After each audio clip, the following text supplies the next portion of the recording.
All right, all right, all right. Here we are, here we are. Got episode 2 of the Blue Collar Intellectual. My guest today will be Jeff Charles, who has been in Twitter prison. And here he is, hopping on stream right now. Hey, how you doing, Jeff? How you been? Good, man. What's good with you? Not bad. We're live. So, Awesome. I was just introducing you. Like I said, everybody, my name is Julian Ace, the Blue Collar Intellectual, and I will be talking to Jeff Charles today as we discuss many subjects, including election fraud, the Twitter jail, and censorship, tech censorship, which is a big issue right now, the rising conservative movement within the Black community, Black outreach in particular, and where we see everything going forward. And we're going to be doing this pretty relaxed and laid back, and hope you all enjoy. So, how you been? Not bad, man. Not bad. They're gonna release me in about a little over 3 hours or so. So, looking forward to that. I'm gonna have a lot to say. So, what exactly got you banned? From what I understand from what you said before, it was something along the lines of basically criticizing hate speech, in which they actually dinged you for hate speech, which is kind of interesting. Yeah, interesting is in this case is just another way of saying stupid, because it was stupid. And the thing is, it's not like I don't get spicy on Twitter. I do it all the time. I'm always talking trash or triggering people one way or the other. Sorry, but I love spicy. Yeah, but so here, what it is I was responding to a tweet that says, "Respond as if you have BLM in your bio." So. Yeah, I actually had 2 responses. The first one, apparently they were okay with. But the second one, I put something to the effect of, hey, there's some Black conservatives over there who say that they like Trump. Let me go call them Uncle Tom and Coon so that I can make my white progressives happy. So I'm clearly doing satire there, right? I'm not actually calling anybody a Coon. I'm not calling anybody an Uncle Tom. I'm making fun of people who do. Yep. Not even 5 seconds later, I get that notice saying that I've been suspended for 7 days. So at first, I was going to give them the benefit of the doubt, because I'm like, I know that they have their algorithms and stuff like that. So I appealed it.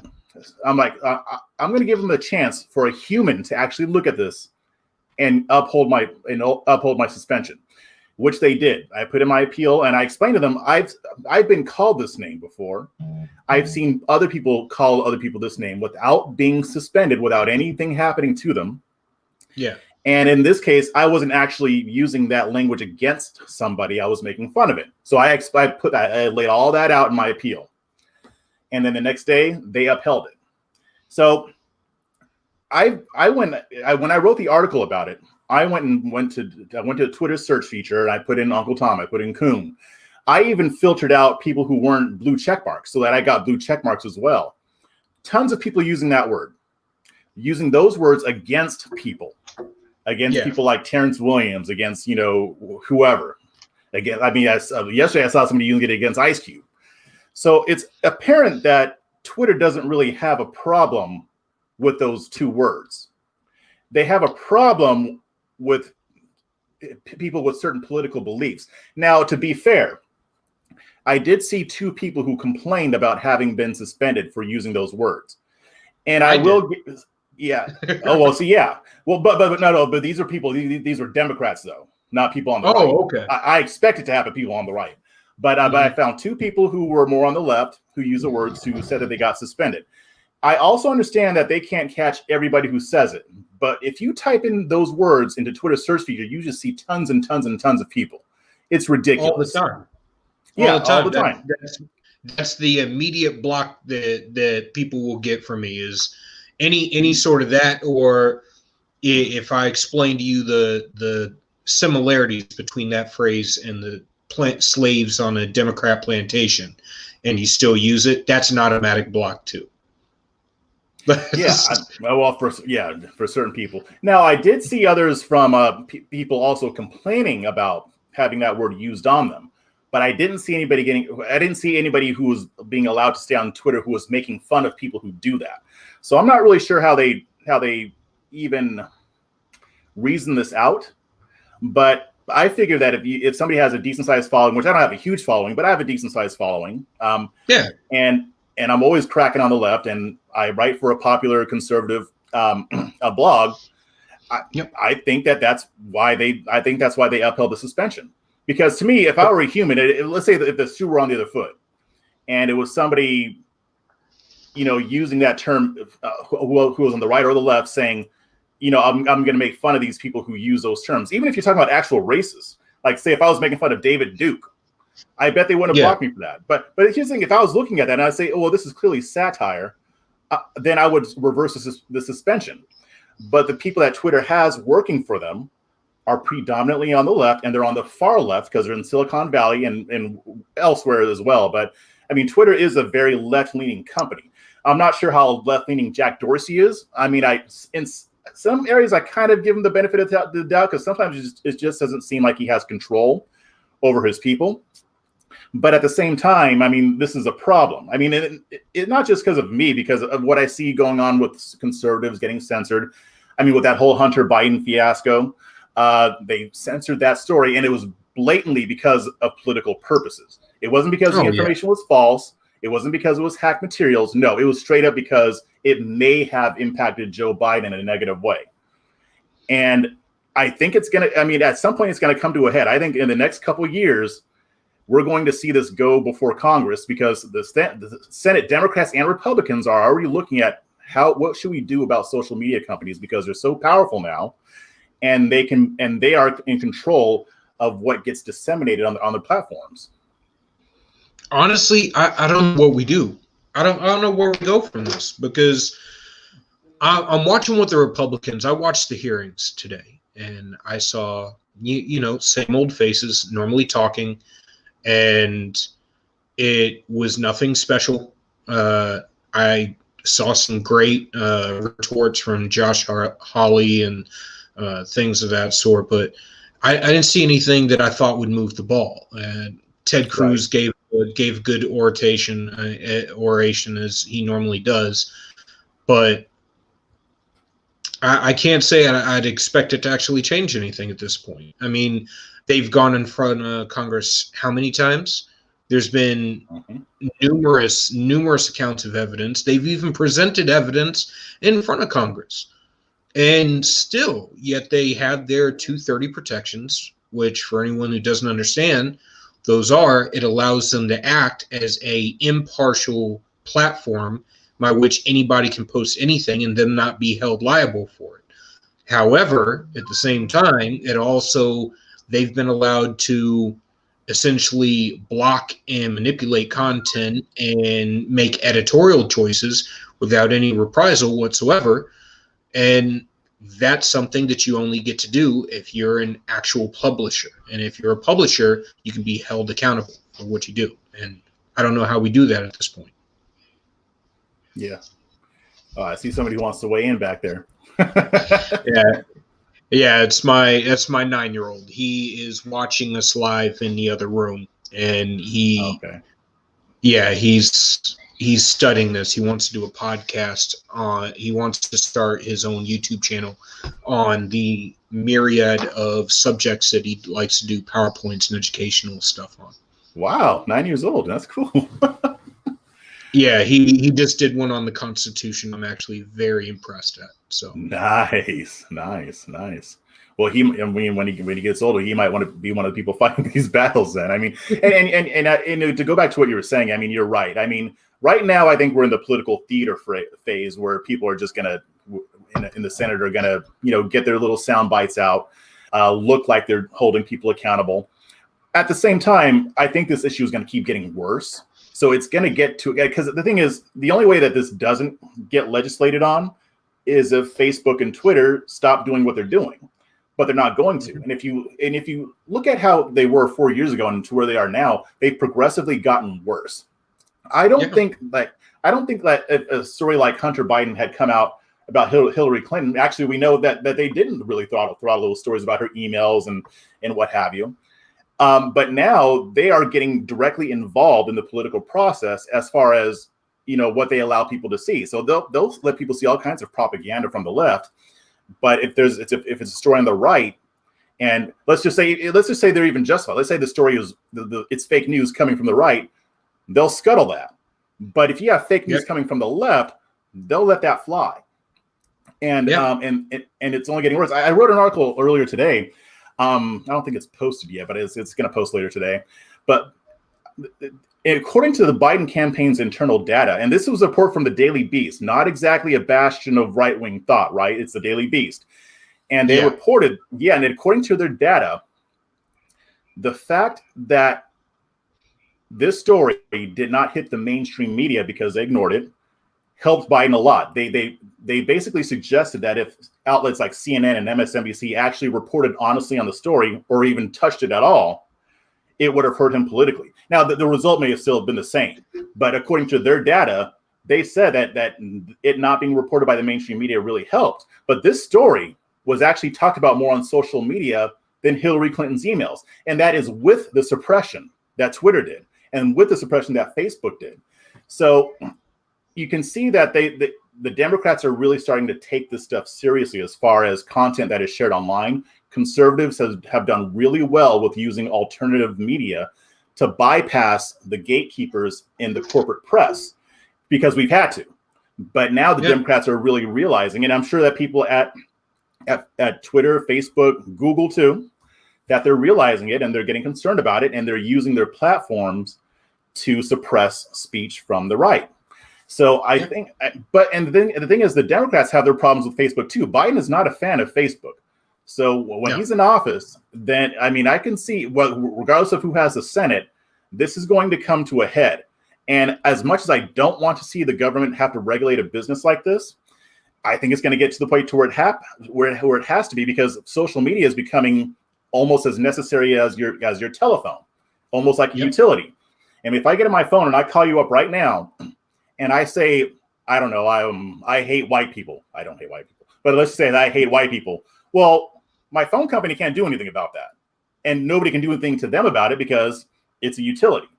I think that it's going to get to the point where people are going to start fighting for social media companies to be considered as being in the same vein as that, because when they have too much power, it becomes scary. I mean, and they have really conflicted enough revenue to. I mean, Google has enough. Google and Facebook and Amazon and Twitter all have enough revenue to rival many nations. And at this point, when you look at Google, is attached to everything. And you damn near at this point, if you don't have a Gmail account, there's a whole lot of stuff you can't use. And when I was looking at, I had to actually start using my Gmail account to do any of this stuff. And you do. When I was going through everything, and I'm looking online, and I'm seeing the tweets, and I'm seeing there's a bias that occurs when you live in all these headquarters and stuff, where in the Ivy League schools, and where everyone all these tech lords and everyone that works on the censorship boards, and I am going to call them censorship boards because that's exactly what they are. They're basically the Politburo. Don't dare cross the tech lords. And when I see everything that's going on these, and I see where all these people are going to college, they're all going to college in the same cities and the same universities, and the core Democrat concentration of any major city is the university. So you end up with this constant echo chamber, and now you're seeing whistleblowers come out, as they were the whistleblowers who were the breaking ground in all these companies are now being kicked out of the companies because they're left, but they're not far left enough. Right. And now we're reaching this point where you have Democrats want to get involved with the control of these social media companies because they think more censorship needs to happen. Yes. And they don't like the fact that conservatives have been able to thrive on them. And there was even an article that just came out. I think it was I think it might have been Real Clear Politics or one of the other political sites had put out an article that basically said that these companies, while they're able to censor the posts that you actually do, they're not able to censor live streams. And that's where a lot of this, specifically YouTube, and that's where a lot of this quote unquote misinformation was getting out in regard to COVID-19. It's why you have so much backlash over regulations and restrictions and shutdowns and stuff that may not make sense in reality because they're not based on the science that has evolved since the beginning of the virus, where all this happened and all these restrictions came from, but they're based on current science and what we actually know right now. And then you look at the Republicans, where the Republicans want to censor because they want basically the free market to happen online. The free market of ideas, just like the free market of free money markets. And honestly, as much as I'm reticent, like you are, to get government involved at all, because I don't see any way, once you open that door, you can't really go back. And when you give government power of any sort, it doesn't ever seem to work out well. We kind of froze up there. Am I frozen to you? Oh, you're back. I think we froze up. I can see you. Yeah, hello. This man, let me check. Yeah, can you hear me? Oh, there you are. Yeah, I got you. All right. Yeah, I was saying I don't know where we go from here. It looks kind of dim, because once you give government power of any sort, government always seeks to grow its own power and protect itself. Yeah, it's tough. And like I said, I've been struggling with it. I mean, before I was just really gung-ho. Government doesn't need to regulate this. We can build alternatives. But then there's dangers in that too, because, we have like Parler and other alternatives. But I mean, it can easily get to the point to where it's just an echo chamber. I like being on Twitter because I can engage with people on my side and on the other side. But with the censorship, I don't see any other result because they're not going to stop. And the thing is, the Democrats, regardless of whether they stop or not, the Democrats are going to still push for legislation anyway. Mm-hmm. If there is going to be legislation, I would rather it be done by conservatives than by leftists. I mean, because on the Democrat side, I mean, you've got Elizabeth Warren saying that she wants to break up Facebook because it's a monopoly. There might be an argument for that. But Biden also wants to regulate it under the guise of preventing harassment and fighting hate speech. He wants to put regulations on that to further censor people. And to them, anything is hate speech that they don't like.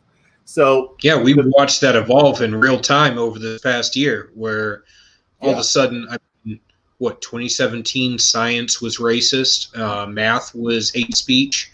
We've seen a myriad of crazy positions being taken. The slippery slope argument's no longer just an argument. We're watching it.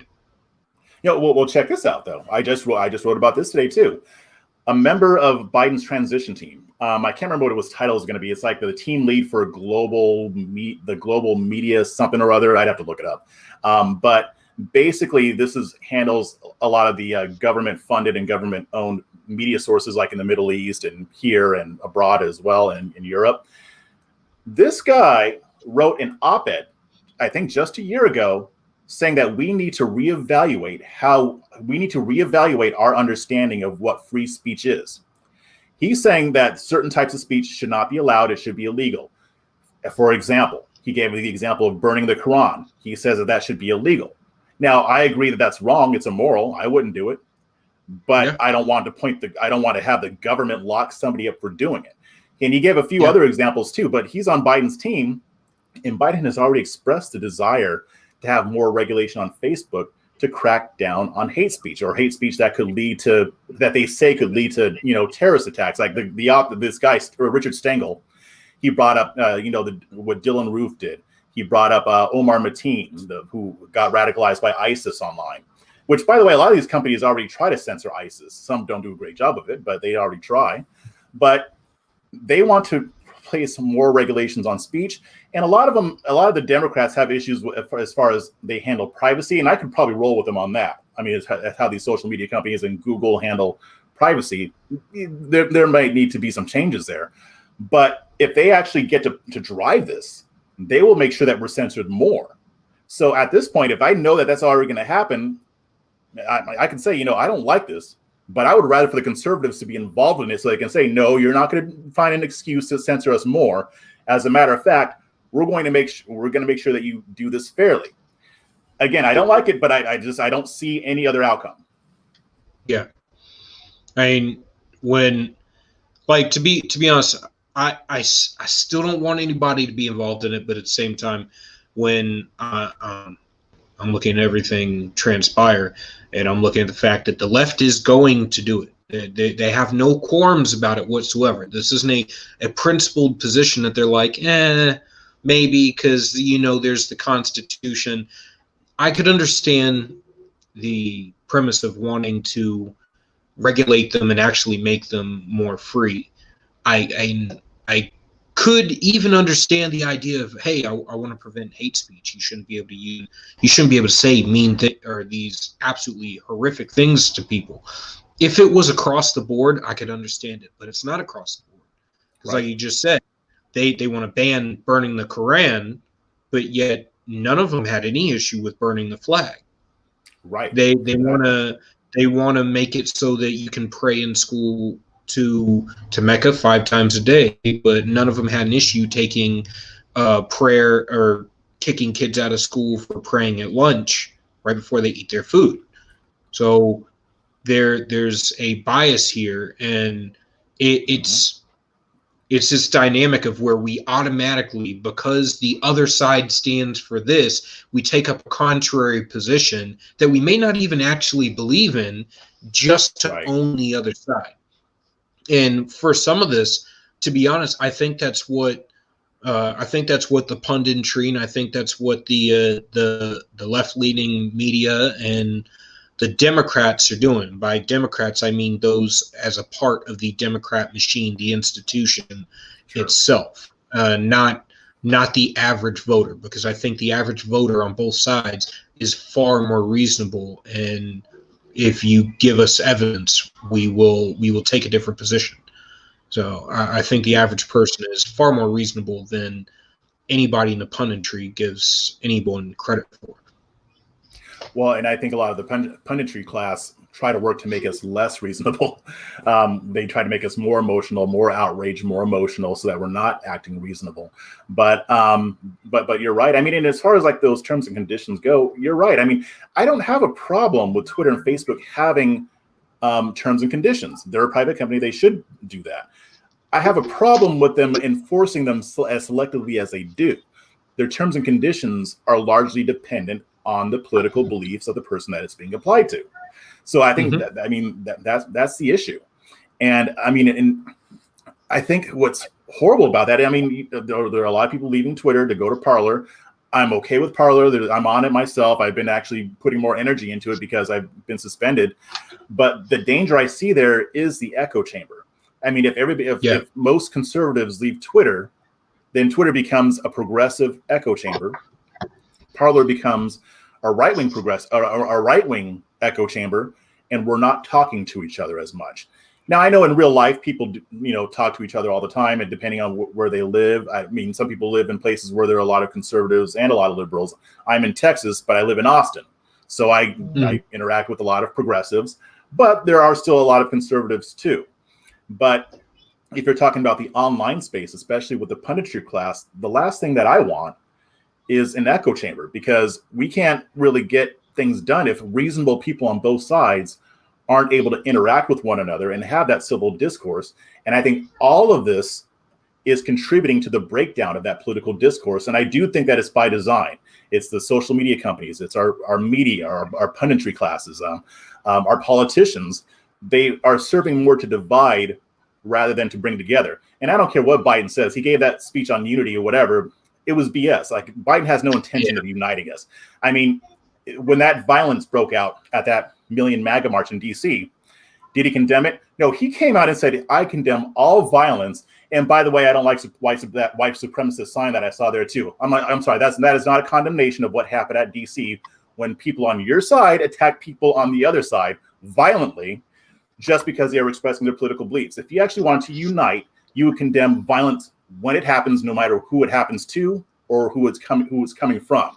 Imagine if Trump supporters had attacked a Black Lives Matter rally and Trump came out and said, well, I condemn all violence. No, that wouldn't cut it. So I'm not giving Biden any slack on that. If he says that he wants to unify, I need to see that from him. Right now, I don't. So so going back to what I was saying, I think that a lot of people in high positions want to see us upset, outraged, and at each other's throats because we're easier to control that way when we're divided. I agree. At first, social media was this great thing because it could open you up to a whole myriad of different experiences and information around the world. And the same goes for the internet. But as it's evolved, you see people further able to close themselves off into their own little echo chambers online, where now we don't have to talk to each other. Now it's getting to the point where people are actually divorcing their significant others and stuff over politics, as if any of these politicians give two shits about any of us. And then I actually set up a Parler account. I went over to Parler. I wanted to see what the conversations were like, started following people. And I noticed it was extremely hard to find people on the left because I like different discourse. I like to be able to see what other people are saying, because if you live your life closed off and only seeing one point of view, you can never get a full perspective of the world. And when I was over there, I saw echo chambers. It was really bad. And I think that tends to push people further towards the extreme. When you're only hearing the right side, you only hear one side, you become a lot more susceptible to the further extreme on that side. And anyone that doubts that, you can look at any of our major cities and universities where only one side of an argument is able to be expressed. And if you're getting constant barrage of only one thought process, you're going to get further and further extreme as you go. Yep. And I think that's where we are at right now, where we can't have a conversation. I mean, 10 years ago, there was fact checking would have been a good thing. Now it is alternative facts where everyone has the propaganda tool. Yeah, everyone has a different idea of what the facts are, and it's not factual information, but it's only a small piece of a broad spectrum. It's only like one cherry pick stat that supports a narrative, not the 20 other stats that form a full view.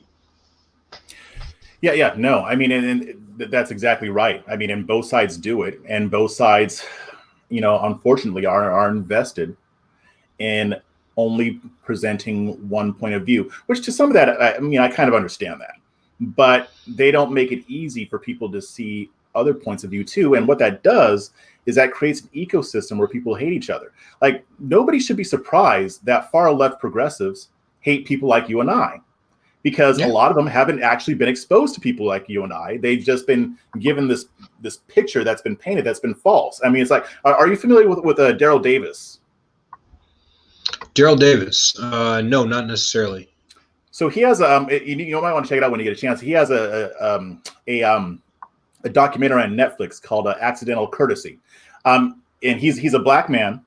He was a musician, still is a musician, and and what he did is he would go and meet with members of the KKK and become their friends. And when I say friends, I mean literally friends. Like, he's gone to the wedding. Oh, yes. You know what I'm talking about? Yeah.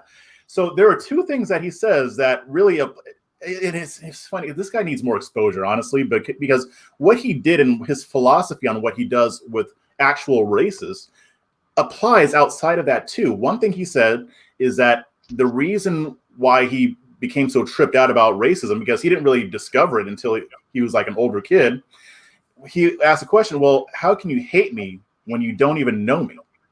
And when he found that when he actually took the time to befriend them, to get past their racism and become their friend, and they became his friend, and they got to know him, that changed a lot of their minds, because it's easy for them to hate black people when they've never really been exposed to a black person, when they've never sat down and had a cup of coffee or dinner or a beer with a black person.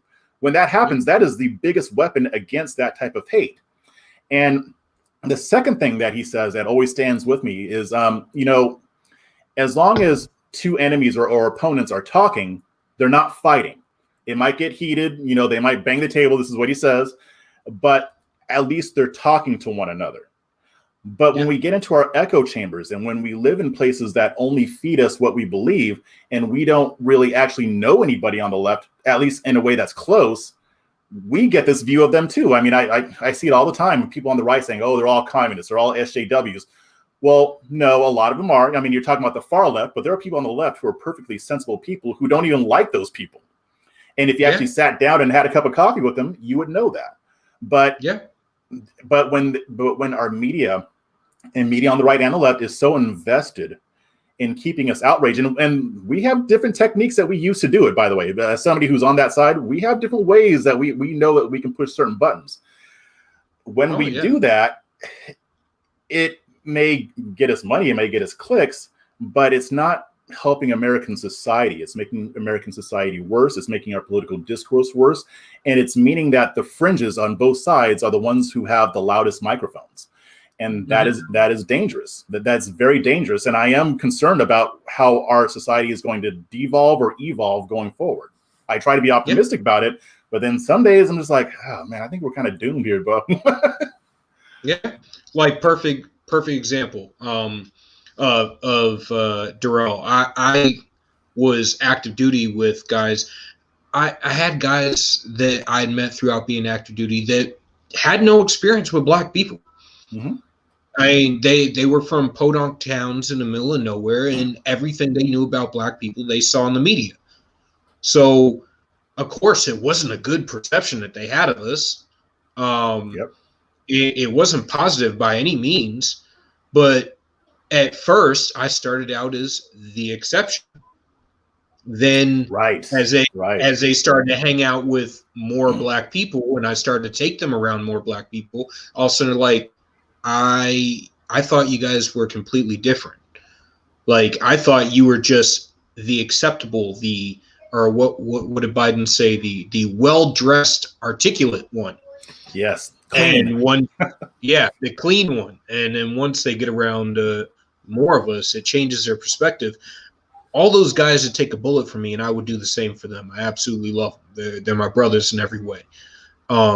They changed their perspective. Now they can hang out with anybody, anywhere, and they don't look at people the same.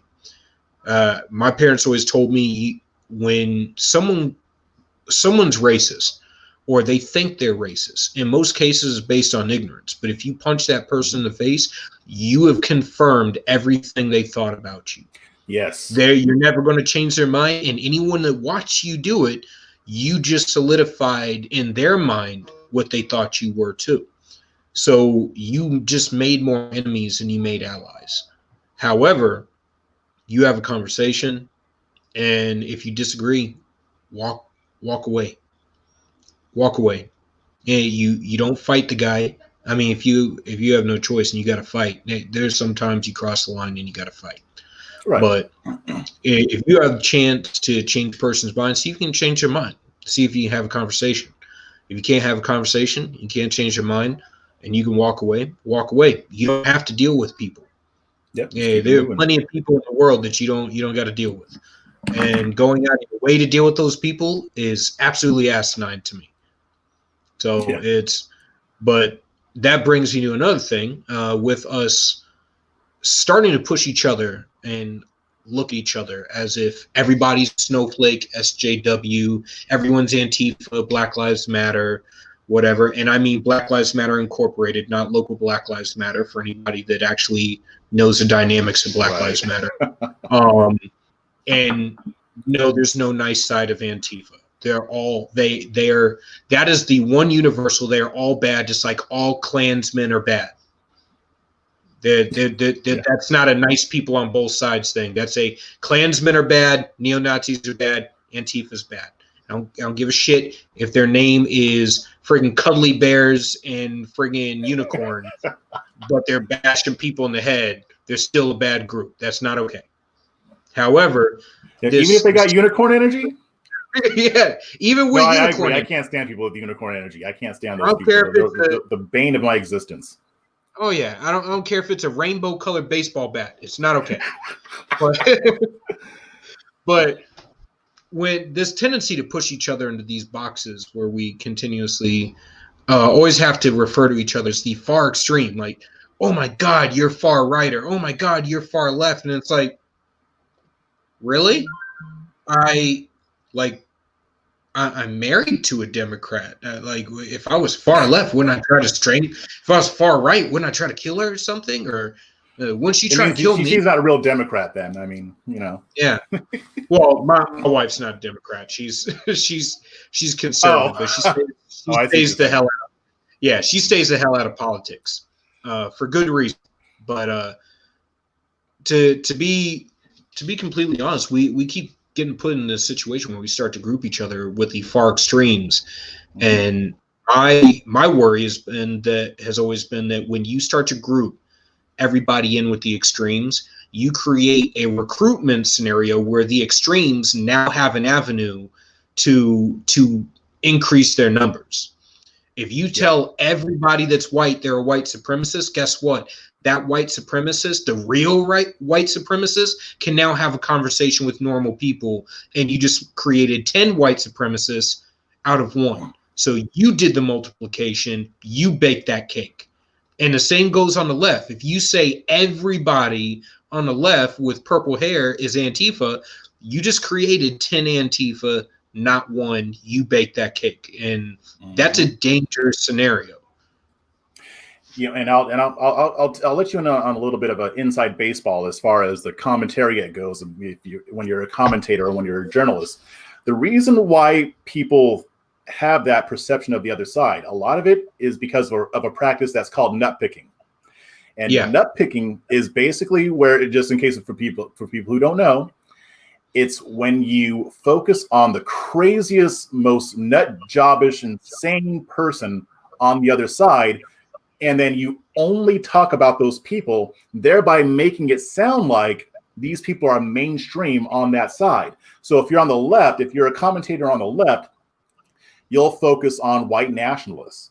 You'll focus on neo-Nazis. You'll focus on people like Nikki Fuentes. You'll focus on those folks and talk them up. Or you'll talk about QAnon. That's a great example, because that's one that the left has been really on right now as well. And you talk about them in a way that makes them sound like they're the mainstream. That way your audience believes that most people, or at least half or a huge chunk of the right, is all about QAnon and all about white supremacy and all about, this and that.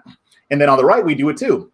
We focus on the nut jobs, like the purple-haired feminists, the ones that scream at the sky because Trump won, or they're all part of Antifa, or Antifa is a mainstream movement on the left, when in reality it's a fringe. It's on the far left. But we can focus on them in a way that makes our audience believe that most, or at least a big chunk of people on the left, have that same mentality. Now, a lot of us do try to avoid that too. Like when I write my articles, I try to make sure I'm talking about the far left. Sometimes I'll just say the left, depending on what the subject is, but I always try to make it a point to say the far left or radical left or whatever. I try to delineate between the fringes and then just the normal rank and file. And in some of my articles, I'll even say, to be fair, not all liberals are like this, whatever. And but this is what they really think. Like it was like police brutality. A lot of liberals don't agree with defunding the police. They just want police reform. As a matter of fact, 80% of black people, that's how they feel about it. But then you have nut jobs who are way on the left who want to defund the police and get rid of them. So it's a very hard line to toe, and I think a lot of us do it without really even knowing that we're doing it. But it's dangerous, because I think that is one of the main reasons or one of the main factors that explains what you were just talking about with how we view each other as extremes. And then by doing that, we give them the microphone. Because if I'm talking about what, I don't know, who am I thinking of? Linda Sarsour. If I focus on people like her, then that does get clicks. It can cause outrage. But at the same time, it can make a lot of people on that side think that a lot of people are like Linda Sarsour, when in reality, there's probably a lot of people on the left who don't like her.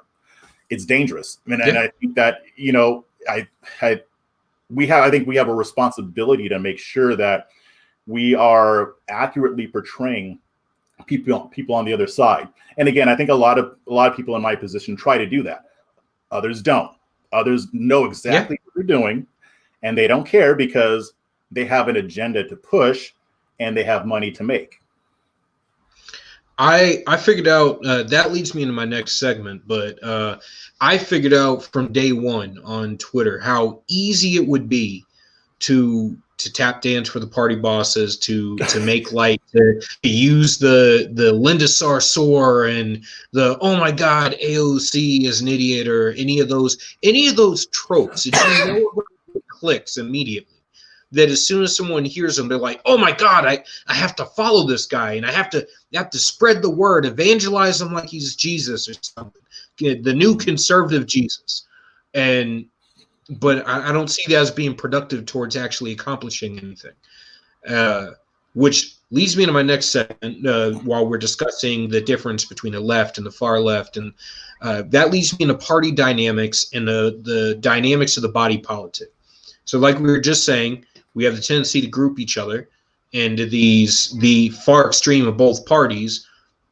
Can you shed some light on the different dynamics within the Republican Party, the different factions, and the dynamics of the people in charge, the punditry itself, and how we ended up at this Fox News exodus? Was it? I'd say Fox News exit in abbreviated form, but it would sound like an expletive. So yeah. I'm not sure. Yeah, I mean that's a lot. I mean, on the right, I mean both parties, both sides are about getting started. They're getting started on their civil wars. It's happening in the Democrats and it's happening on the right too. I mean, on the right, what I see is obviously we have the establishment. Now these are the Lincoln Project types, but not necessarily. They're not necessarily all on board with the Lincoln Project. There are a lot of establishment people who decided to try to see if they can work with Trump, and then you had your never Trumpers. Both are establishment. Whatever. Jennifer Horn is actually from up here in the New Hampshire GOP. She damn near bankrupted the party. Jennifer Horn. Or I think it's Jennifer or Jessica Horn. I don't know. I can't remember, but she was absolutely evil up here. She's one of the Lincoln Project grifters. Mm. Yeah, I can't stand those people. I have nothing but contempt for the Lincoln Project route. I mean, for a myriad of reasons, but one of which is the fact that they created the conditions that led to Republicans being known as a party of racists and bigots and stuff like that. They were part of that. They helped to build that, and now they think that they can pretend to be repentant so that they can suck up to the left, which isn't trying to have them anyway. But yeah, I mean, we have those people. We have the establishment, which would be like your Mitt Romney, your Jeb Bush types, and those folks are in charge of the GOP right now. Then you have like your non-establishment type people. Now that could be your grapers like Nikki Fuentes and Michelle Malkin. Their ilk. They're trash in my opinion, but they exist. Fine, they exist. Mostly the road they took. Say what? Mostly just the road they took to get there. It's their methods that I don't like. It's their rhetoric that I don't like. Not that their intentions aren't there. Not that their their whole anti-establishment thing isn't legit. More so the way that the tactics they use, I see is wholly counterproductive. Yeah, I mean, and with Nikki Fuentes himself, I mean, he's expressed some views that I don't think that are good with the right. But But I mean, as far as being anti-establishment, I mean, I'm okay with being anti-establishment, and that's where I'm getting to now. I mean, you've got your MAGA folks. MAGA folks are anti-establishment, very much anti-establishment, except when it comes to black people. But in every other area, they're anti-establishment, and because Trump himself was anti-establishment, and so that part is not going to die off anytime soon. I don't know how much it'll depend on Trump himself, but either way, there is now a very strong anti-establishment movement on the right.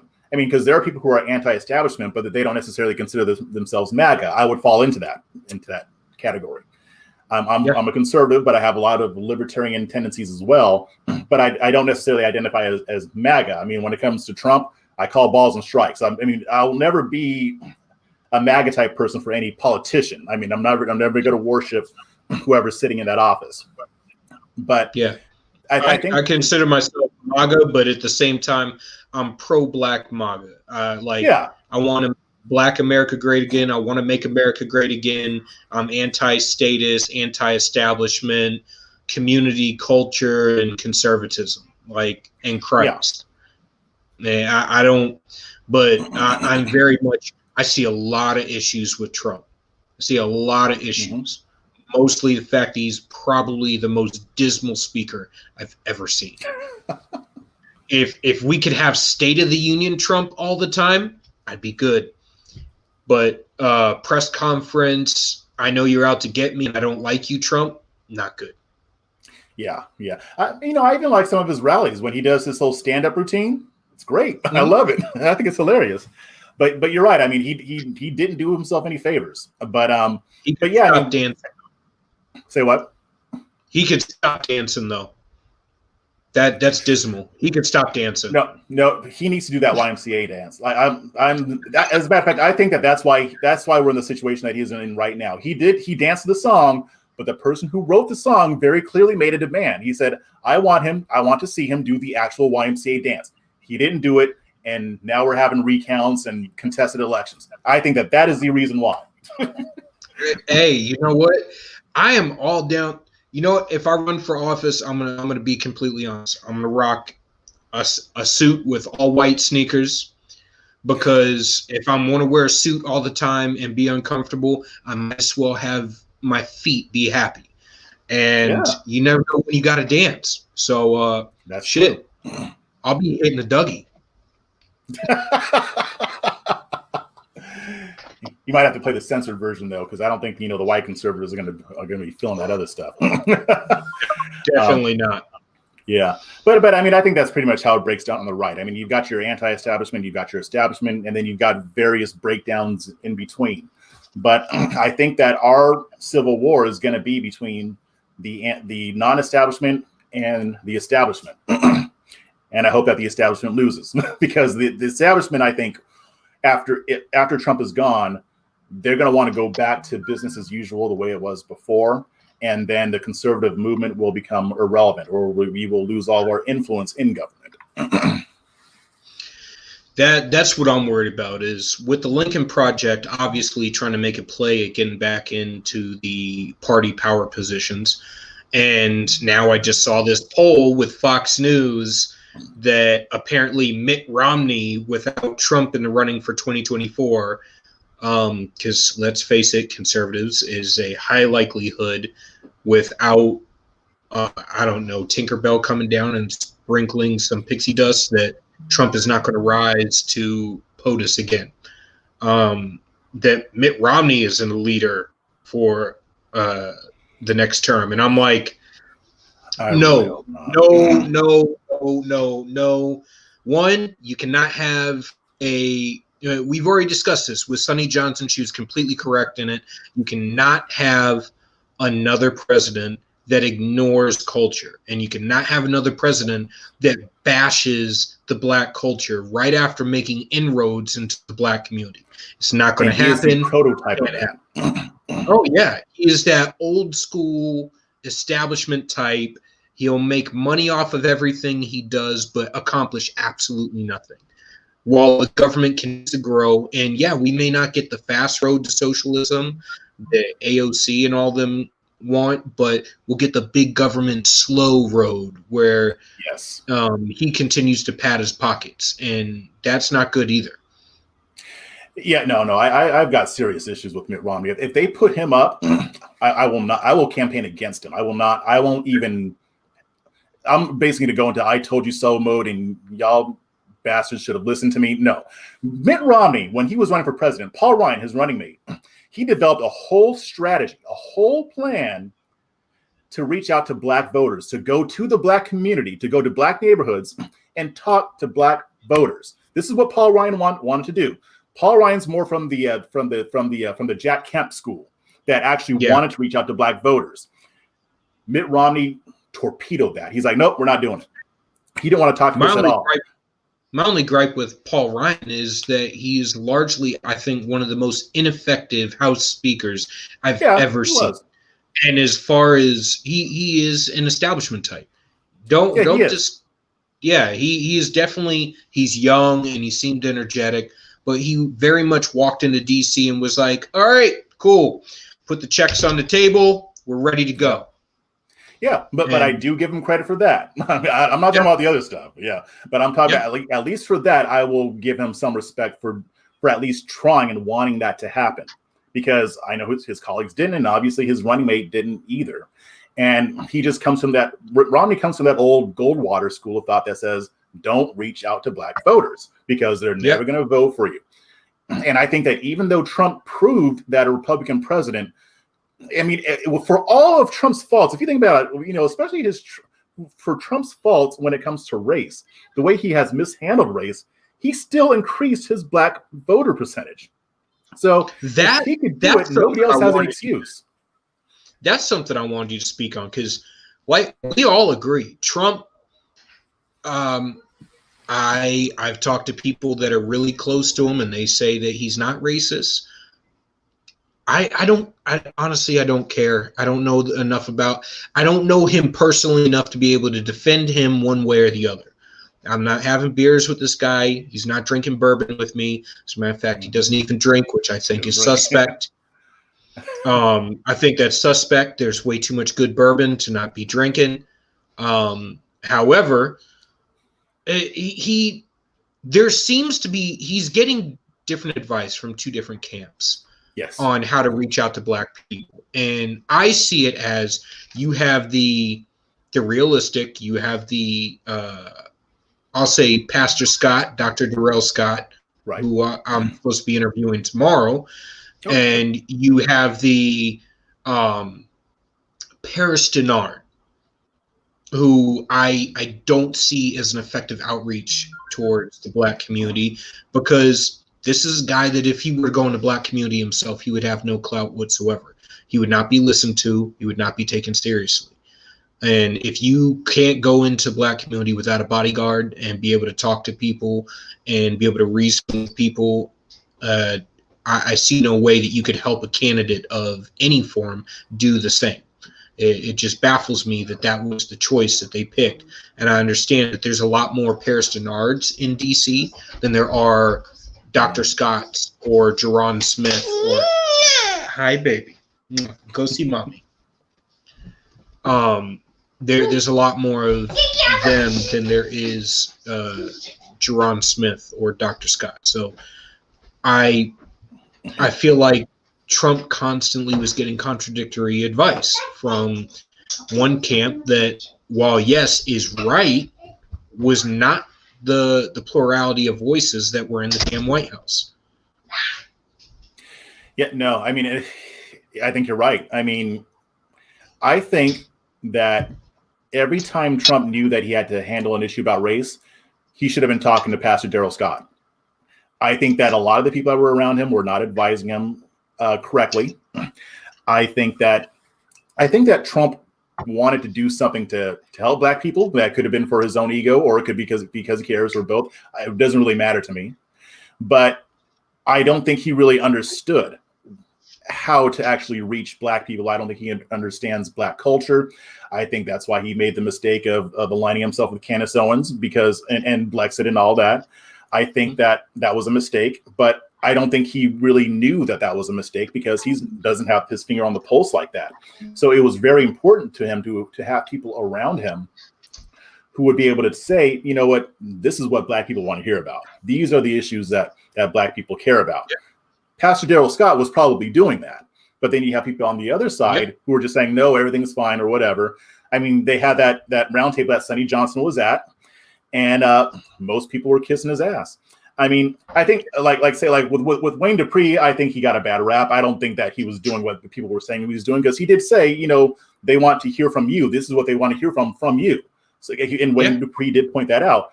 But then, you know, Sonny came in and she got real. She laid it down.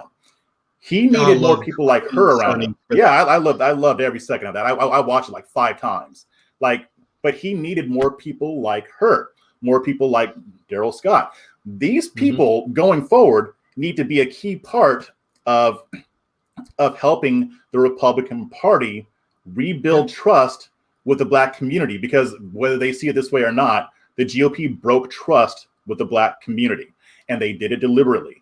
And they shouldn't really shy away from that, because it's not like these people who are here right now actually did that. These are people that came before them. But it's up to them to clean that up. And they're not going to be able to do that unless they have people who actually like Black people and actually talk to Black people, advising them. And that's where I stand. That's one of the things that I'm trying to push for. A lot of us are. That always amazed me, because I read a lot. I mean, I read to the point where I'm mentally and physically exhausted at all points in time. So it's like the last couple of days, I've barely been on Twitter at all, because I'm like in mental crash mode.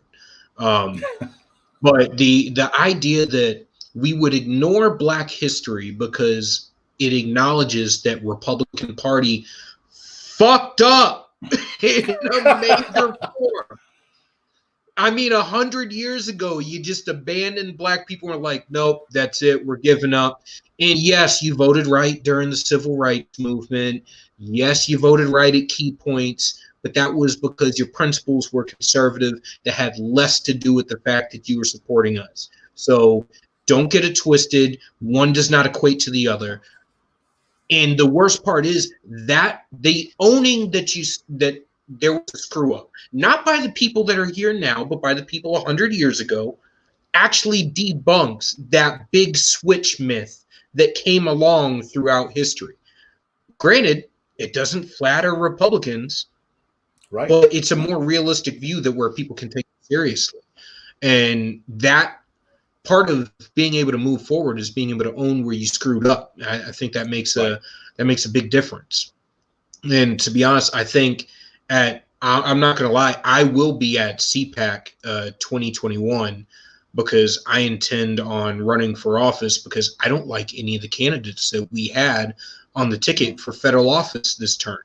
We turned our state red at the state house and in the Senate, and our governor. But we ran to people that basically didn't have a platform.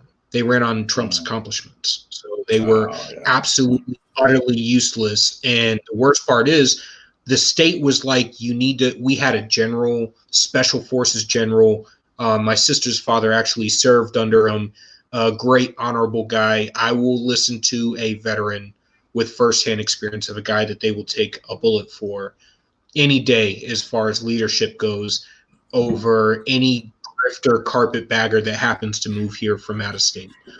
And that general, Don Bolduc, New Hampshire. So General Don Bolduc, and he'll be running. He just announced his candidacy for the next election. I'm trying to get him on here to interview him. He's, from what I understand, he's a great guy, a very honorable man. However, Saul has a couple suggestions on here. 50 Shades of Saul G has Tim Scott and John James would make the left go crazy. That is my ticket I want to see. And at the bottom, he's got bring back Trey Gowdy. I like Trey. You know what? I like him. He's a bulldog. I like a guy that's willing to burn shit down to fix it. I think Tim Scott at top of the ticket is actually a great play. I'm not sure about John James. I haven't seen enough from him that I could honestly say that I would put anything behind him. Tim Scott, his actions speak for himself. Yeah, his actions speak for itself. He could have just done what the rest of the GOP does and ignore the black community, but he actually saw a president, a GOP president that he could present an idea to and would actually take it, and he did, and it was successful. Yep. So Trump just doesn't just get credit for the opportunity zones and stuff like that. Tim Scott does too. And I give Tim Scott most of the credit for that, honestly. Oh, yeah. Like, hey, you know what? Thank you, Donald Trump, for throwing your star power behind it, giving a little Kamehameha to the end. I'm all for that. But Tim Scott gets credit. He made it. Yeah. Unfortunately, I don't think he wants to run for president, though. I mean, but he'd be good. I mean, he like you said, he's somebody who could go into a black neighborhood without a bodyguard. I mean, he talks to black people. I mean, and he gets a lot of heat from black people, but I mean, that's on social media. I mean, people are stupid on social media. You're dealing with people with no minds. But I mean, but I think that in his own neighborhood, I mean, I don't know if you're familiar with Shaquem. I mean, him and Shaquem have interacted. Yeah, I mean, so he's known. I don't think he wants to be president, though. I would love to see him run. Like, that's somebody I could really get excited about. Like I would. Shaquem just followed me too. I want to. Shaquem just followed me too. I want to interview him. Yeah, what a great guy. He'll do it. Yeah. That's a good guy. Same thing with Killer Mike. I want to interview Killer Mike too. I mean, I want to talk to anybody that's got that sort of soul for fixing and helping the black community. Creating a black bank of that gravity is insane. I got to get my ass on the waiting list. Yeah, I signed up. I can't wait to see what they're going to do. But that would be great if you could get them on. I mean, because on my YouTube channel, like most of the guests that I've had on have been black. And usually when I have an interview, I'll write it up for Red State and put it there. There's a few reasons why I do that. I do that because Red State has a big audience. I need more clips on my videos. But I want to expose more white conservatives to positive black people who are doing positive things. You're not going to see that on a lot of right-wing media.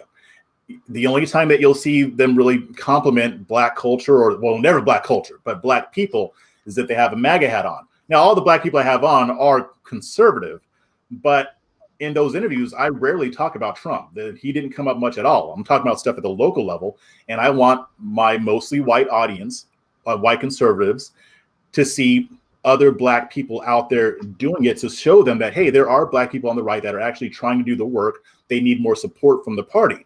But the reason why I'm doing that goes back to something that you were talking about before, about how when people aren't exposed to certain types of people, they can easily have a negative viewpoint of them. And a lot of white conservatives, they don't understand the black community. They have a very skewed view of what the black community is. And I can blame it on them, but it's mostly the people that they're watching. I mean, if you watch the average conservative pundit and they're talking about the black community, 99.9% of the time, they're talking about all the negative aspects of the black community. They're lying or repeating lies. They're relying on stereotypes. They're just talking about Chicago. They're not actually giving an honest assessment as to why things are the way they are in Chicago or Baltimore or LA. They're not digging deep. They're just promoting a narrative. And if you're a white person who lives in Montana, where there aren't a whole lot of black people that you come across, and the left-wing media also casts us in a bad light, then what are you going to think? I mean, I was talking about this. I don't know if you're familiar with Ross. Not even just left-wing media, all media. I mean, the left basically owns media, and they have.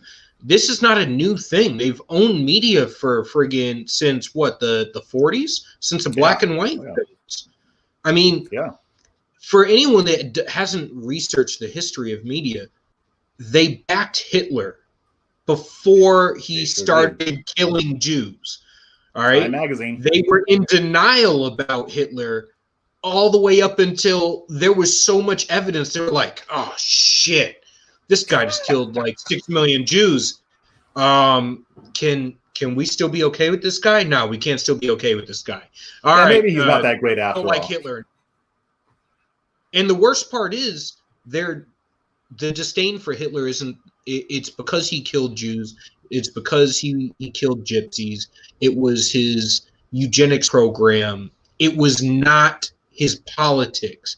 They agreed with his politics. Socialism, they agreed with. National Socialist Movement, they agreed with. It was the eugenics. It was the genocide that they had an issue with. It was the xenophobia they had an issue with. So read history, look at it today, not high school you reading about this, adult you reading about this. It makes a whole bit of difference. It goes same for the Federalist Papers, Constitution, Declaration of Independence. You don't got a lawyer to read them. You need to know them as an adult. Yep. Yeah, exactly. And I think that when people aren't really exposed to that, or when they're not, or like say, or actually what I was about to say, and I don't know if you're familiar with Ross Schumann. He'd be somebody good to have on your show too. Yeah. Okay. Yeah. So he actually doesn't live far from me, I don't think. Well, one day we're going to have to hang out. But anyway, he was born and raised in a very rural area of Texas where there weren't a whole lot of black people around. And we talked about this on his podcast when he had me on. And because I had asked him, why do so many white conservatives have this point of view about black people? And I kind of already knew the answer, but he still gave great insight. He gave me the benefit of his experience. And he's like, there were only a few black people around when I was coming up. And I had certain views about black people too. And even though I knew black people who weren't like what I saw on TV, I just assumed that they were the exception, like you were saying earlier. But when he ended up joining the military and traveling to different places, he met more black people and he realized what I was taught, or what I was taught isn't right. And I think that there are a lot of white conservatives in that situation. I don't think that they're necessarily racist. I think that they just haven't been exposed to regular black people or to or to black people who are doing something positive. I mean, if they saw somebody like Shakim, 99.9% of them are going to be like, I love what this guy is doing. This is great. But they don't see that. They just see, oh, well, black people don't care about black on black crime. Well, somebody like Shakim kind of puts the lie to that theory. They see how he's dressed and they'll immediately go, who is this guy? Who is this thug? Despite the fact that he's actually a very prominent figure and active in his community, and he's doing great things that for any real conservative would fall under the lines of conservatism. But I mean, up until recently, conservatives have, unless you're wearing a suit and you're rocking a bow tie and rocking an R in front of your name, up until recently, you weren't conservative. As if we needed to walk around with it written on our foreheads that we care about economics, which I still say, regardless, to a black man, economics is our love language. Making money is our love language. You don't see a single one of us making a song about socialism and staying on the bread line. Yes. Not one. I still, even the conscious rappers that rap about politics still do not rap about bread lines. That's true. And everyone's a conservative on the phone with their accountant. Exactly. That's exactly right. I mean, and that's why I'm thankful for people like Sunny, because the people that she cites aren't Thomas Sowell, which I'm not knocking Thomas Sowell, but she talks about Jay-Z. And I mean, and sometimes when in my writing, I've tried to let them see that, hey, you may not agree with Jay-Z on social justice. You may not agree with Jay-Z on police brutality, but I guarantee you sure as hell do agree with him on economics and on building wealth. You may not agree with Nipsey Hussle with what he said about Trump, but you sure as hell do agree with the fact that he used his riches to build up and revitalize his community and to do things for kids. Same thing with Killer Mike. You may not agree with his vote for Bernie Sanders, but you do agree with his use of opportunity zones. So why? So what I'm trying to get a lot of white conservatives to see is like, these folks agree with you on the fundamental principles of conservatism. You just agree. You just disagree on other stuff, and that's okay. I'm having a big tent. I mean, getting more black people over here means that there's going to be some disagreements on some issues, but can we agree on the fundamentals? Well, they agree with that, And a lot of them will tell you, I agree with the Republicans on a lot of things, but I don't really feel welcome over there. And I think the reason why goes back to what I was saying about the lack of education about the Black community, the fact that so many white conservatives have been deliberately misinformed. And that's why I'll come so hard against the Black conservative establishment, or Black conservative Inc., like I call it, like the Blexit types, the Larry Elders. They only tell their white conservative audience a certain part of the story about the Black community, but they won't really be honest about it. And what's sad is that with these issues, we're the ones who should be the adults in the room. And instead of pretending like racism is under every rock and behind every tree, like the left does, we just go to the polar opposite and act like it barely exists. No, let's have a sensible conversation. Yes, racism does exist. And you know what? There is racism in some of our systems. And this is how it has an impact. It may not have the impact that Cornel West says it does, but it does have an impact. And it's the government doing it. So let's see what we can do to get the government out of the Black community's way, instead of just pretending like every single problem that the Black community faces is due to culture. Like those myths are so easy to debunk, but they still adhere to it because they don't really think logically about it. Like they say Black on Black crime. Well, go ahead. I was going to say the only cultural thing and this is the one thing that they don't mention. Culturally, Black people, Hispanic people, Asian people, everyone but white people do not move out of our local communities for better opportunity by and large. Statistically, if you look at family movements over time, we do not move because we don't feel that we should have to sacrifice our community to have a better life. We should be able to have our community and a better life because our community is very much a part of our soul. That's why you see the block party romanticized in so many damn movies. That's why you see the 100-person family reunion romanticized so much in Black TV and in Black Hollywood.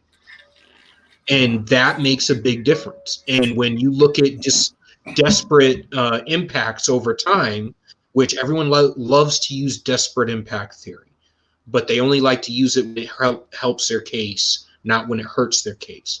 When you look at desperate impact theory and you look at the idea that some things affect other cultures, everything affects minority cultures more economically when it's a bad policy than it will white people, because white people will move immediately for another job. That's the whole reason why white flight exists. It's the voting with your feet. Honestly, it's one of the tenets of conservatism. So there should be no conservatives arguing against this premise that I'm speaking of. Voting with your feet and voting with your dollar are big parts of conservatism. Arguably, it's our greatest strength and our greatest weakness at the same time. And that leaving the community is something that Black people don't want to do. We want to be able to build up our communities and make them stronger and make them better. And to be honest, I look at most Black people as conservative. And if you stop talking to us like we're a bunch of fucking idiots and you approach us with economics, which are our love language, we'll vote for you. Just don't come in here with some slaves on a plantation talk, and come in here and recognize that our culture is very, very dear to us and we're not going to give it up. Yeah. I mean, and that rhetoric comes from a lack of knowledge. It comes from a lack of education. It comes from misinformation. It comes from being lied to. So I think like people like you and I and Sonny and Felicia Killings and, you know, my boy James Chief, Roderick Threets. I mean, we come and we try to educate white conservatives about, hey, what you've been told this, but this is actually the truth. You've been told that Black on Black crime is the result of Black culture because Black culture is violent.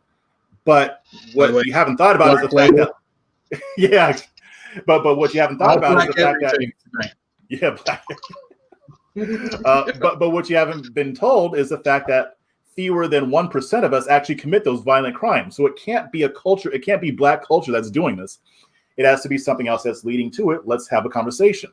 So I think as more and more of us get the actual truth out there, because when I say it to a lot of conservatives, they're like, oh, I see what you mean. And now a lot of them push back, but a lot of them are just married to the narrative. Some people I can't reach, I keep it moving. But I think this will change when white conservatives have a better education on what the Black community is. And the Black types are not going to give that to them. That's not even that's not their objective. So we need Black conservatives out there to have more of a voice, to get them that information and that education.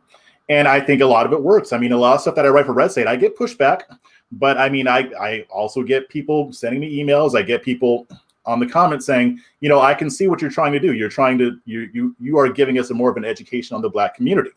So I think things are going to change, but it's going to take more of us having more of a voice. And that's why I'm glad that social media exists. That's why I'm glad that that these types of platforms that we're doing right now, I'm glad that they exist, because I mean, you know, Fox News ain't trying to have us on, right? But there may be other outlets that are willing. So I think the more that there's opportunity.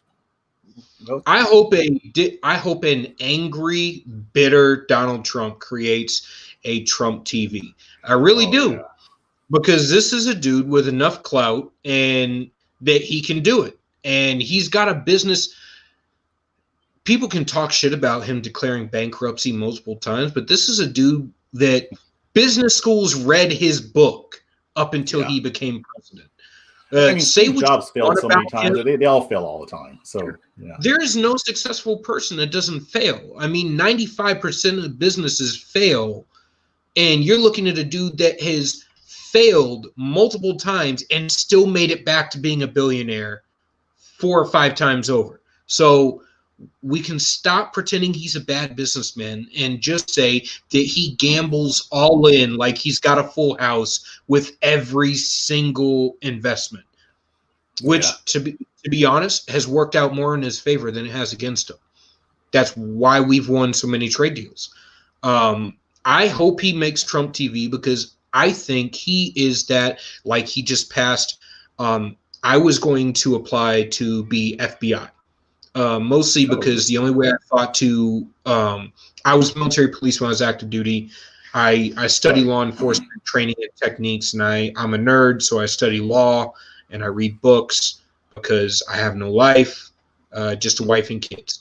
I was gonna try out for the FBI, and the only thing I didn't have left to do is I have literally 1 semester left on my degree. And I haven't finished it solely because I don't see it as relevant when you have the knowledge to back it up. I see a whole lot of people with degrees, but they're fucking idiots.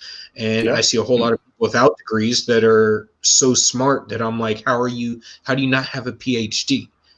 And that one executive order changing how the FBI or how government agencies in general higher degrees over experience, I think that's a big game changer. That's something that more people should. That's the type of shit that a businessman looks at and goes, well, you know what? I got a whole bunch of college kids graduating with degrees that say that they know things that they don't actually know. So maybe I should start hiring people with the requisite experience instead. That's a good business. That's good.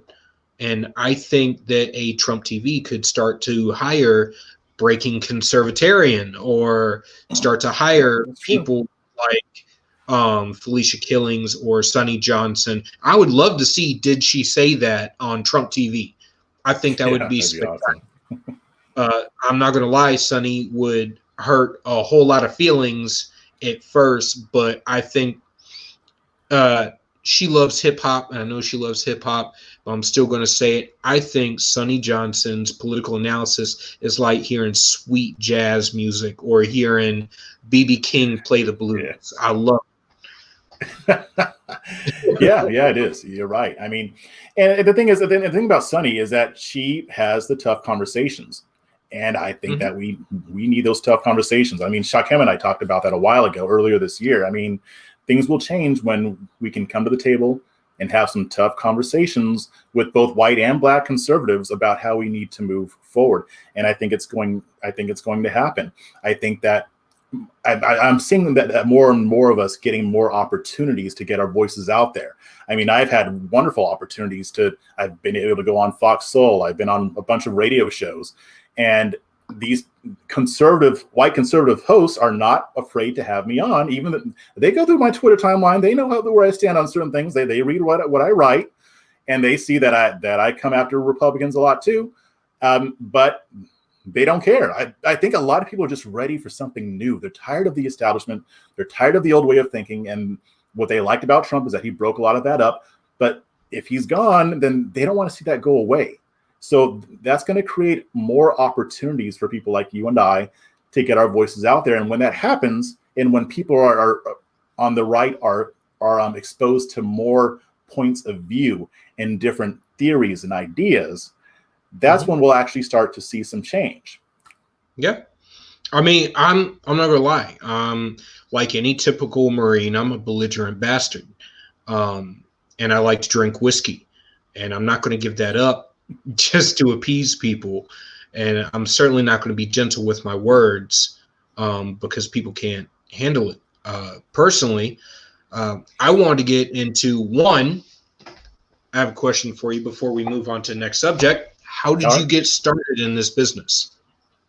Oh, okay. So tell me a little bit more about yourself. Yeah. So I started writing professionally when I was kind of trying to look for another way to make money other than my day job. And, I was looking online to see what other things I could do that wouldn't require me to be outside of the home or having to put in long hours or whatever. And I had always had a talent for writing. I always loved to write. Even in college, I liked to write essays. I just love to write. And then I discovered the world of freelance writing. So I started out doing that as far as ghostwriting blog posts.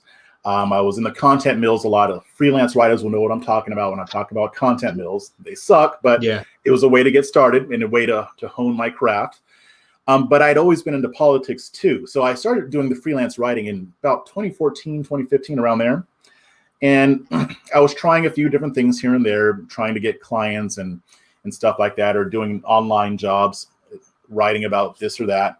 And in 2016, I was on a site called Upwork, which is where a lot of freelancers will go to get work and get matched up with people who want to hire freelancers. And I saw an ad for a person who wanted to who was starting a conservative news site. That site is called libertynation.com. I still write for them.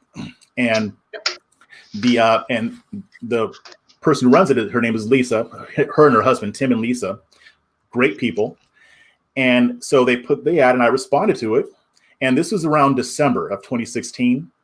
And so I showed her some, let me back up. I had done some political writing. I wrote some for the Huffington Post and for some other sites, just a few things here and there. I wasn't getting paid for them. I was just writing them more to, get my name out there and stuff. And so I showed him I gave him some links to some of my work, and she liked it and she brought me on. And the site started on January 20th of 2017, the date that Trump was inaugurated. And so I had been writing for them. Like I said, I still write for them. But then about a couple of years ago, I started writing for Red State's diary section, which which you can basically do if you apply and they like your writing. It's not a paid position, but you can just basically write. You can blog for them, and sometimes they'll put on the front page. So I was doing that, having a good time, because I knew I would get more exposure that way. And then last December, they reached out to me and said, "Hey, we want to talk about making you a contributor. Kira Davis really likes your work." Kira Davis, shout out to Kira Davis. I love Kira Davis. Everybody loves Kira Davis. So I started with them in December. And since then, a lot of stuff has blown up. So that's kind of the journey that I was on. It was kind of accidental, but, it's one of those things.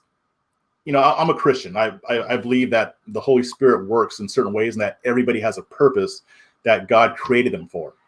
And when I first interacted with Lisa with Liberty Nation, there was just something in my spirit that knew this is it. This is what you're supposed to be doing. I didn't know how it was going to manifest. I didn't know where it was going to lead or what was going to happen with it. But I knew at that moment that this was something that God was doing. And I was right, because he's done a lot with it since then. So that's kind of my story. And I'm still writing the story, basically. I mean, I'm doing a lot more appearances. I'm doing more than just writing, which writing is my first love. I love to write. But I also love to do stuff like this. I love to, make, online TV appearances and podcasting and all that stuff. But it's a really exciting time for me right now. But that's kind of the story leading up to where I am right now. I actually started following you after I avoided Twitter. I'm not going to lie. I avoided it like the plague. I was on Facebook. I was talking to my New Hampshire GOP regularly, trying to get them to understand. Got a lot of pushback. And I call into Sonny Johnson regularly. I absolutely love calling into her show. And I've listened to Sonny for years. Same, and I've heard Giovanni and Coach Felicia, and I've seen the many guests that Sonny's had on. And I started following you then, and I started reading your articles from Red State after finding out you worked for Red State. And I love the articles. They're fantastic. Personally, I like to write, but I don't like. I like to write. I love to write. I even contributed for an article when Trump came up here for his rally in New Hampshire. Eagle Tribune, one of the writers at the Eagle Tribune lives locally and wanted to ask my opinion on it for political analysis, and I absolutely love it. I don't think I could. I don't think I could, because I think to be successful, I would eventually end up having to take a position or phrase something in a way that eventually, once it's down on paper, it's there forever. Which, I mean, to be honest, with electronics, with social media these days, it's pretty much the same. However, I enjoyed following you and reading a lot of your stuff, especially this one about the left all of a sudden supporting war in Afghanistan. I did not expect, of all the things, I did not expect the anti-war party, which, having gone over to Iraq, I didn't agree with why we were there, because I thought the premise was wrong. However, us being there, I was like, okay, we're here. I saw good things happening. I enjoyed being there. I love being there with my brothers and everything. I want to say, with everything going on, where do you see your career going in the future? What do you think of the rise, or I should say, what do you think of the rise of Black conservatism within the community, and where do you think it goes, and your part in it? And what do you think of the next steps that the conservative movement needs to take, specifically within these next senatorial races in Georgia, then further on to after the inauguration to CPAC 2021 and 2022? Oh, wow. Yeah, there was a lot in those questions. Okay. So what's going to happen is the conservative movement is going to need to have a reckoning with itself. It's going to be, especially when it comes to the Black community and local politics, they're going to need to be able to say, hey, the way we've been doing it for 60 years hasn't worked. It's not going to work. We need to do something different. They need to build on the template that Trump gave them. They don't need to do exactly what he did, but they need to build upon what he did. He did more for the conservative movement when it comes to reaching the Black community than people actually give him credit for, and people actually even realize at this point. It's going to take those tough conversations with Black conservatives who actually want to make a difference. That means that we need to get our voices out there more, but we need more of these conversations to get the conservative movement to a point where they're willing to try something new, a different approach. The old approach of not talking to black voters obviously failed. And we've seen that with somebody who does talk to black voters and has a team to do that for them as well, that it can produce results. But we need to stop being so obsessed with the presidency. Yes, it's important, but we need to focus on local politics. In Chicago, which I wrote an article about this too, and I wasn't very nice about it. Like, I talked about how we always love to talk about Chicago on every Monday so we can talk about the homicide statistics in Chicago, and so we can let all of our white conservative audience know how many black people killed each other over the weekend. And yet not a single one of those people will say, you know what, maybe we should do something about this. There were 53 state legislative seats. I'm sorry, 52, and then one was a judge position. Democrats filled those seats. They won the election this year without having to campaign for it because they ran unopposed. Their only opposition was during the primaries. After the primaries, they were sitting back eating bonbons because they didn't have to do anything. They didn't have to do jack. They were going to get the position because there were no Republicans there who were going to challenge them. Those people are going to get into those seats, and they're going to do jack shit for the black community. They're going to do nothing. And I hate to put it that way because I'm sure that some of them, I'm sure that some of them are well-meaning. I don't think that all Democratic politicians are bad.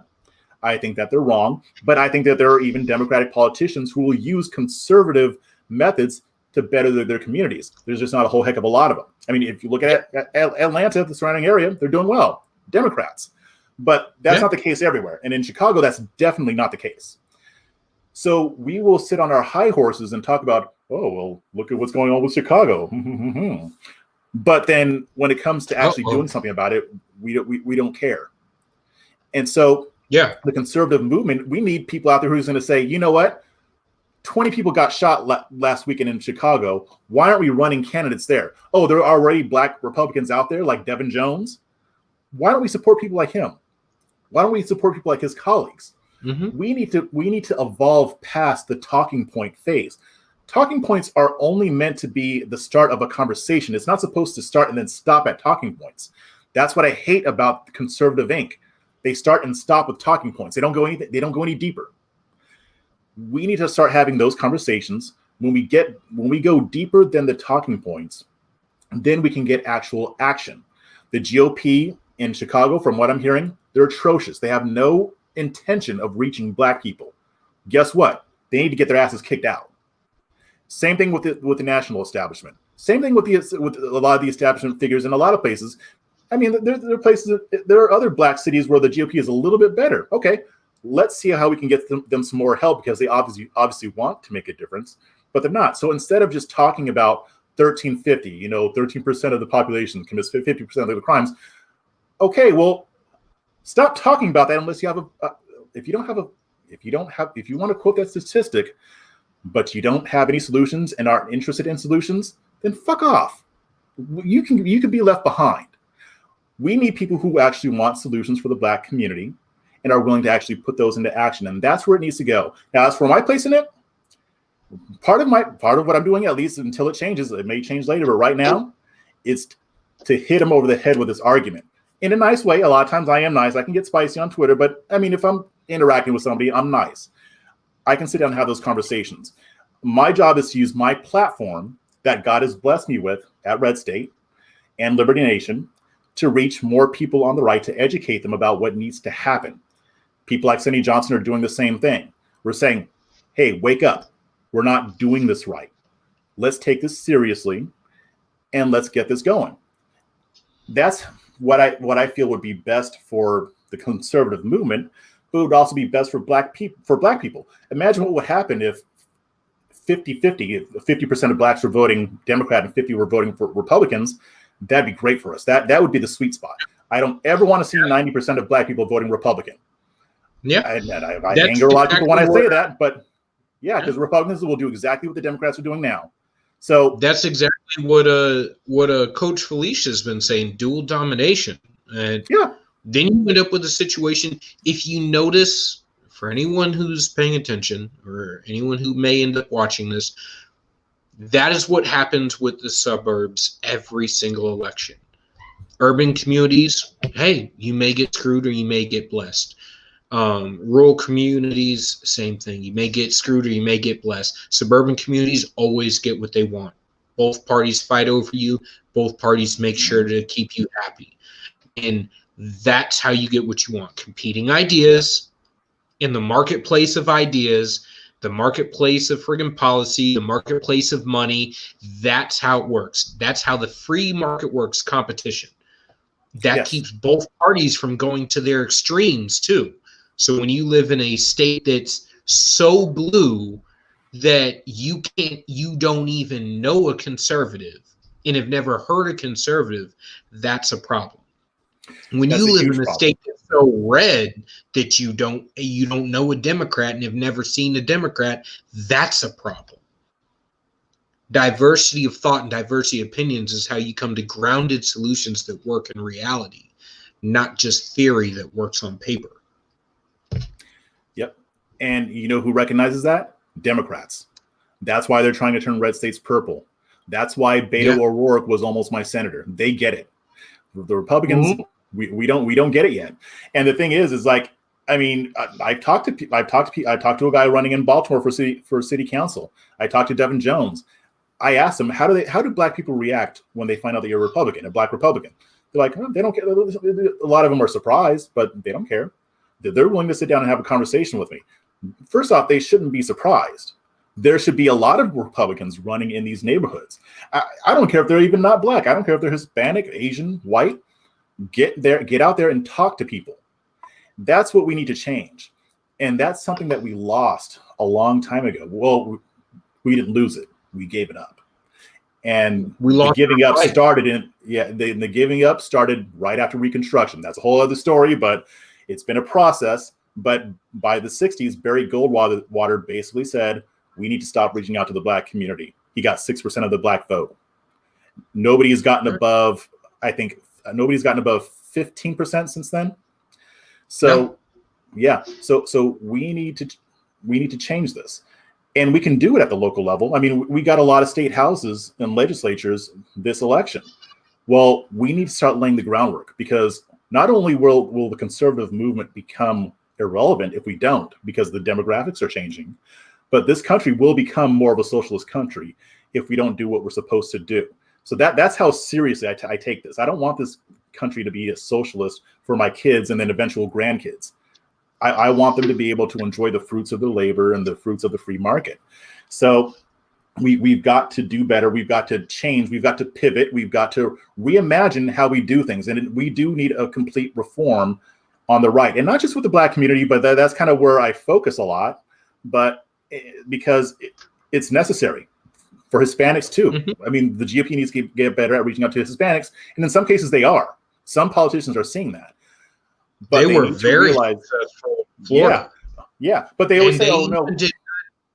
They even did good in the Rio Grande Valley, which for any conservatives that weren't paying attention, that's because people who are coming here to escape the cartels do not want the cartels to follow them. Yes. If you are coming here for a better life, whether it be legal or illegal, you do not want the bad element to follow you here. That is common knowledge. That is just common sense. It shouldn't need to be explained. Same goes for Florida. Cubans, Venezuelans, people who escape socialism don't want to follow them here. And they don't want a reemergence of it here in the United States that's supposed to be actively against all of that. They definitely don't want it's okay, they just didn't do it right. Yeah, no, they don't want that. And I think that the conservative movement needs to get out of this mindset that says we'll never be able to reach black people or we'll never be able to reach Hispanics. They need to get out of this mindset of, well, only Trump was able to do it. You know, back in, and I can't remember when he was governor of Arkansas, Mike Huckabee, this is back in the early 2000s, became governor. He won 40% of the black vote in Arkansas. 40%. Yeah. A white man, a southern white man, a white Republican won 40% of the black vote. Now, that guy I want to interview because I need to talk to him. He ran a very simple campaign. It was a very simple campaign. I remember we talked about it in my unit. We had a couple guys from Arkansas, and we were all like, holy, I mean, granted, they spoke a different form of English, but it was pretty much along the lines of, holy shit, what the hell just happened? Mm-hmm. How the hell did 40% of black people in a state like Arkansas, which according to current media is supposed to be like mega racist, rivaling Mississippi, Jackson, Mississippi, is supposed to be super racist, but apparently they liked Mike Huckabee. Maybe the GOP should start to look at what he did and maybe replicate it. Did he speak like a normal person? I don't know. That could be a big deal. It is a huge deal. The fact that they haven't pulled Michael Huckabee's coattail and said, hey, you did this. How should we go about this? Because he'll tell them. And I've seen, an interview with him where he kind of talked about it. I would like to see him go more in depth, which is why I wanted to interview him. But basically he said that he went and talked to black people. He went on black media. Yeah. He interacted with black people. It's not rocket science. I mean, it's very simple. It may not be easy, but it's simple. You talk to black people the same way you talk to white people. You don't call white people on a plantation. You don't call them names for not voting for you. I mean, you might have pundits, going back and forth, but in general, if you're trying to win them over, you're not insulting them.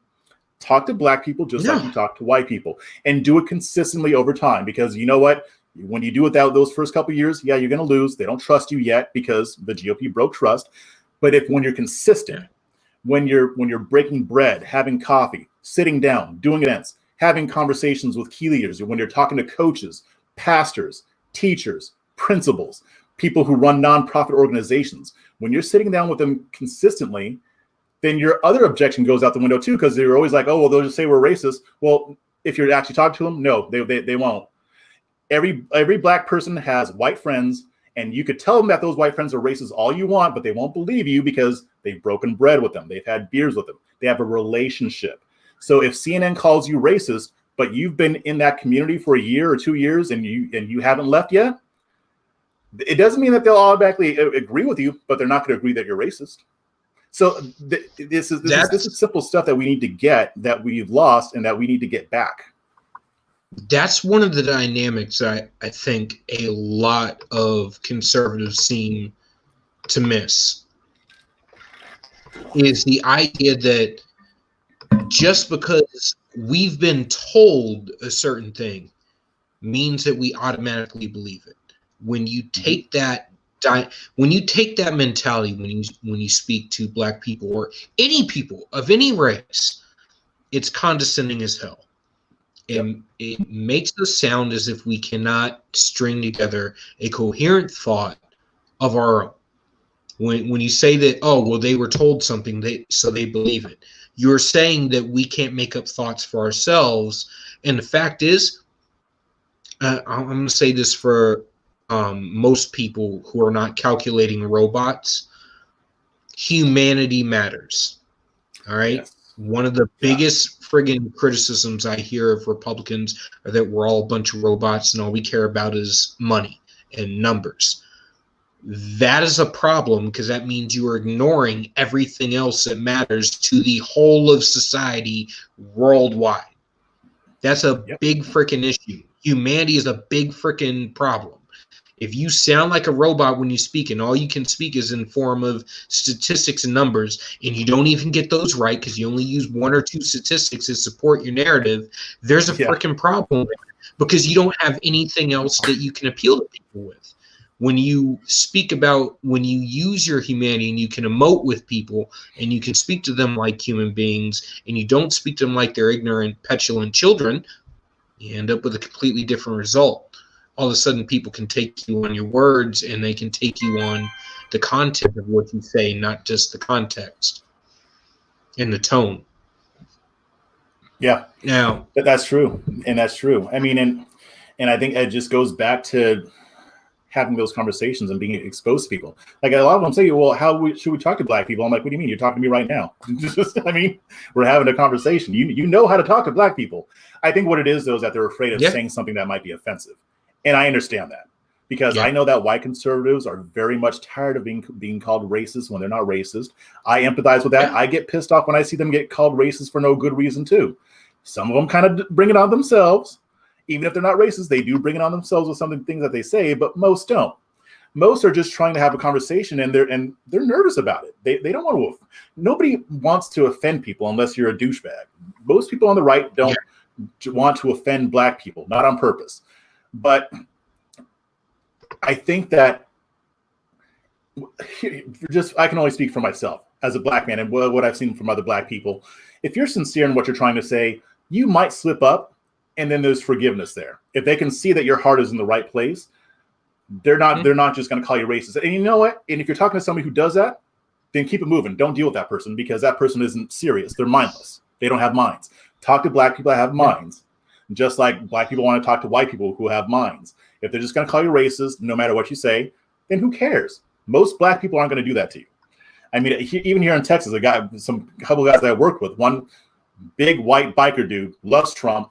The other was a Black dude, didn't like Trump, and they would just talk about politics all the time, disagree, and be friends right after. They would be very civil. They would disagree on certain things, but they can talk about it like adults. Those are the conversations that the conservative movement needs to be having with Black people, and we can do it. We just need to stop. We need to stop having the fear that we have of being called racist or being rejected. We need to stop relying on the stereotypes that we've been taught. We need to understand the statistics instead of just quoting them. There's a difference between understanding a statistic and just quoting it blindly because somebody told it to you. And we need to be serious about what we're doing. And unfortunately, a lot of our pundits don't encourage us to do that. I mean, I'll try not to name names, but I mean, there was a recent video with a really high-profile pundit who was talking to someone from Black Lives Matter, and it was a big own the libs moment because she was saying, "Oh, this is what we're going to do," whatever. And I didn't agree with what she was saying, but then he just came back with the memorized statistics. It's almost like he was reading from the list. Well, 13% of the population commits 50% of the crimes, yada, yada, yada, yada, yada.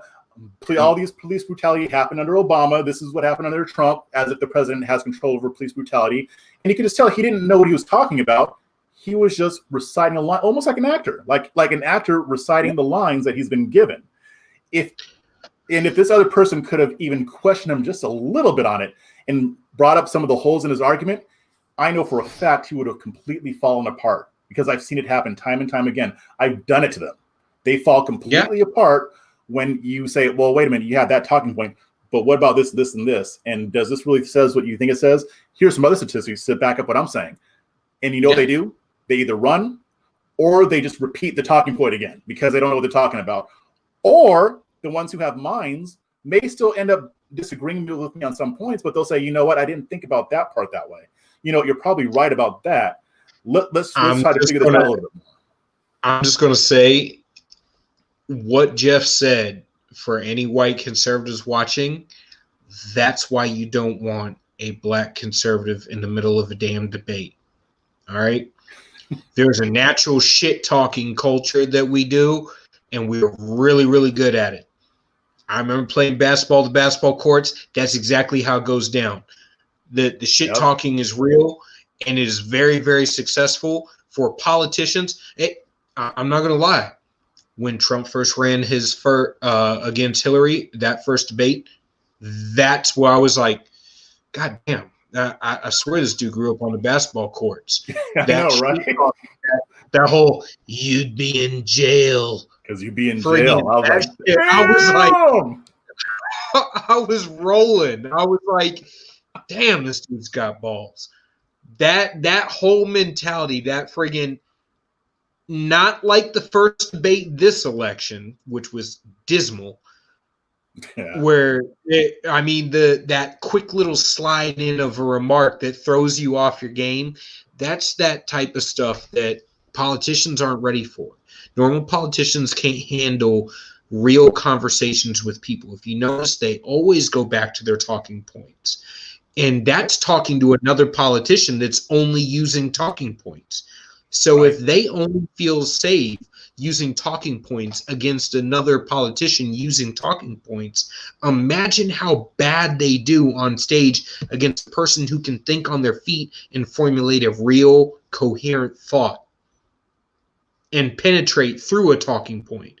which, for anyone who's paid attention to politics, is only designed to own other pundits and politicians. It's not designed to actually make a person understand your arguments. And when you're actually debating someone, you should be trying to make the people watching understand your arguments and understand what you're trying to say, not trying to beat the person across the stage from you. Yes. That doesn't matter.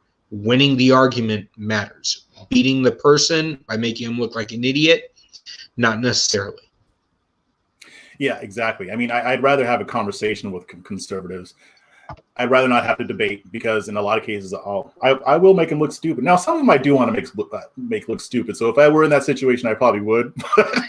But overall, I'd rather just have a conversation, just say, hey, look, this is what you believe. I get that. But let's talk about this other side. I mean, when it's a black conservative, they can't just write me off as an SJW, especially since I'm not going to call them a racist. I think that some conservatives like being called racist because they could just dismiss the person. I know I do. Yeah. If somebody calls me an Uncle Tom, I dismiss them. They don't have minds. I don't bother with them. They're not worth my time. But that's a quick way I'm going to come at you intellectually. You need to know your stuff, and you need to know better than just you need to know more than just reciting a script. But if it's just a conversation, they don't have to worry about that, because now I know that the other person, they may only know the talking points, but they're willing to hear something more. That's what I want to work with. Yeah. Anybody that's willing to have a conversation and they want to start from a place of understanding, I am totally down with. I love that. Anytime that we can bridge the gap and we can really start to get into each other and understand each other is a great day for me. That makes my whole day worthwhile. I could have an absolutely horrible day and have a great conversation, and it makes my whole day better. Likewise, I can also have a dismal conversation full of what Sonny calls pineapple IQs, and it can ruin my damn day. It can ruin my whole damn day. That type of shit where it seems like you can't find an intelligent person on planet Earth, that would ruin a day right there. You can't let it ruin your day, though, man. You can't let it do that to you. I made that mistake. I got bourbon for that, and I got good cigars. I'd be smoking a cigar right now because I love this conversation, but my wife will absolutely murder me if I smoke a cigar in the house. Yeah, we need to keep you alive. But I mean, going forward with everything going on right now, and with the conservative movement rising, with the dynamics in the GOP, with the different factions fighting for superiority, there for conservatives who are more likely, I'm assuming, to be watching this, again, big assumption, I could be making an ass out of myself and me, but there are an equal amount of dynamics within the Democratic Party. There's the far left. There is the Antifa and Black Lives Matter. Those are the far leftist, radical leftist activists. They're the average Democrat voter. They're just liberals, progressives. They believe in a typical ideology, may not necessarily be radicals, but they're sensitive. They like certain things. And then you have the Democrats, the establishment machine, the party structure, the power structure, and then you have the activists, what I call leftists. They're the ones out there pulling the strings, driving the conversation. And you have the same on the right. You have the punditry on the right that drive the conversation. So there is an equal amount of dynamics on the right as there are on the left. Do not have conversations in forms of absolutes. It completely degrades any sort of intellectual conversation whatsoever. I wanted to say before we close out tonight, it's been a fantastic conversation, but there is an upcoming battle. And before we get into the Senate race, Mike Tyson versus Roy Jones Jr. Yes. I mean, I'm not gonna lie. I'm I leaning got towards Tyson. Tyson. I got Tyson I got too, Tyson. but I need to Although, make. I was just if Roy just talking Jones about this Jr. yesterday. has the speed, I'm worried. Yeah, he does. He does. Now I haven't seen Roy Jones training, but I've seen video of Tyson training, and I would not want to be in the way of that. So, but it's either way, it's going to be an awesome match. And this is going to mess people up because I always talk about how I don't watch sports, but I will watch boxing and I will watch MMA. So I will probably watch this match, and I'm very much looking forward to it. But yeah, I have to go Tyson. I like Roy Jones, but I got to go Tyson. Now, I'm just going to say I used to box. Boxing is not my first martial art. I don't consider a martial art. It is a sport. Mostly because the goal of boxing is not to kill the person across from you. It's not to disable them. It's to score points or knock them out. However, having studied boxing from a very young age, Mike Tyson has a charging, has a charging brawler sort of technique. Right. This Dempsey role he's almost perfected. It is very similar to Jack Dempsey. It is absolutely spectacular. I love seeing it. If you've ever seen any of his fights, he dips so many punches while moving in to light up your rib cage and eventually rack your damn jaw like he's the second coming of freaking the Archangel Michael. It is absolutely insane. And you look at Roy Jones Jr., who somehow can slip half a dozen punches while lighting you up with a record-breaking 27-punch combo, which is absolutely insane. 27-punch consecutive combo landing on target in a box. It's crazy because the guy can throw an equal amount of power from damn near any position. What I'm worried about is I see Roy Jones Jr. fighting a little bit above the weight that he normally boxed at and being slower than he normally is at. I see Mike Tyson fighting a little bit under where he was, but arguably being in pretty equal shape. And I've seen the Roy Jones Jr. And he still has to have that power in his right hand too, though. I mean that I don't think that power really went away a whole lot. No, maybe not the speed, but the power. I listen to the commentary of his damn trainers. Trainers like, I train MMA fighters, and I've seen kicks coming at my face, and I was more scared of Tyson's fist. And I'm like, wow. That's a legitimate analysis right there. When a guy's more scared of getting punched in the face by Mike Tyson than getting kicked by friggin' somebody like GSP or Roy Jones Jr., that's a big. Or I'm sorry, John Jones. That's a big fucking deal right there. Yeah. That's dangerous. Seeing Roy Jones Jr. standing, I've seen most of his videos are him practicing his head fakes and stuff, which he's spectacular at. He can honestly make you think he's going to be one place and be in a completely different spot, and still manage to hit you because he's got these ridiculously long arms for being as short as he is. Yeah, it'll be a trip. I'm really looking forward to it. I'm not gonna lie. It's like watching. Oh, you mean like the Pacquiao Mayweather fight? Well, yeah, I was just hoping that it wasn't gonna be like a 1 round type of thing. I hope it goes on for a while, but I figured it'll be entertaining either way. Yeah, I just heard yet another rumor. I'm kind of pissed at it, but at the same time, I want it to happen. Another Mayweather comeback against Conor McGregor. Why? And because they both make money off of it. That's all. Yeah. I mean, I can't begrudge them making money. I mean, they want to get the bag. But I mean, will I watch it? Yeah, probably. But I mean, there's really no point to it. You know what?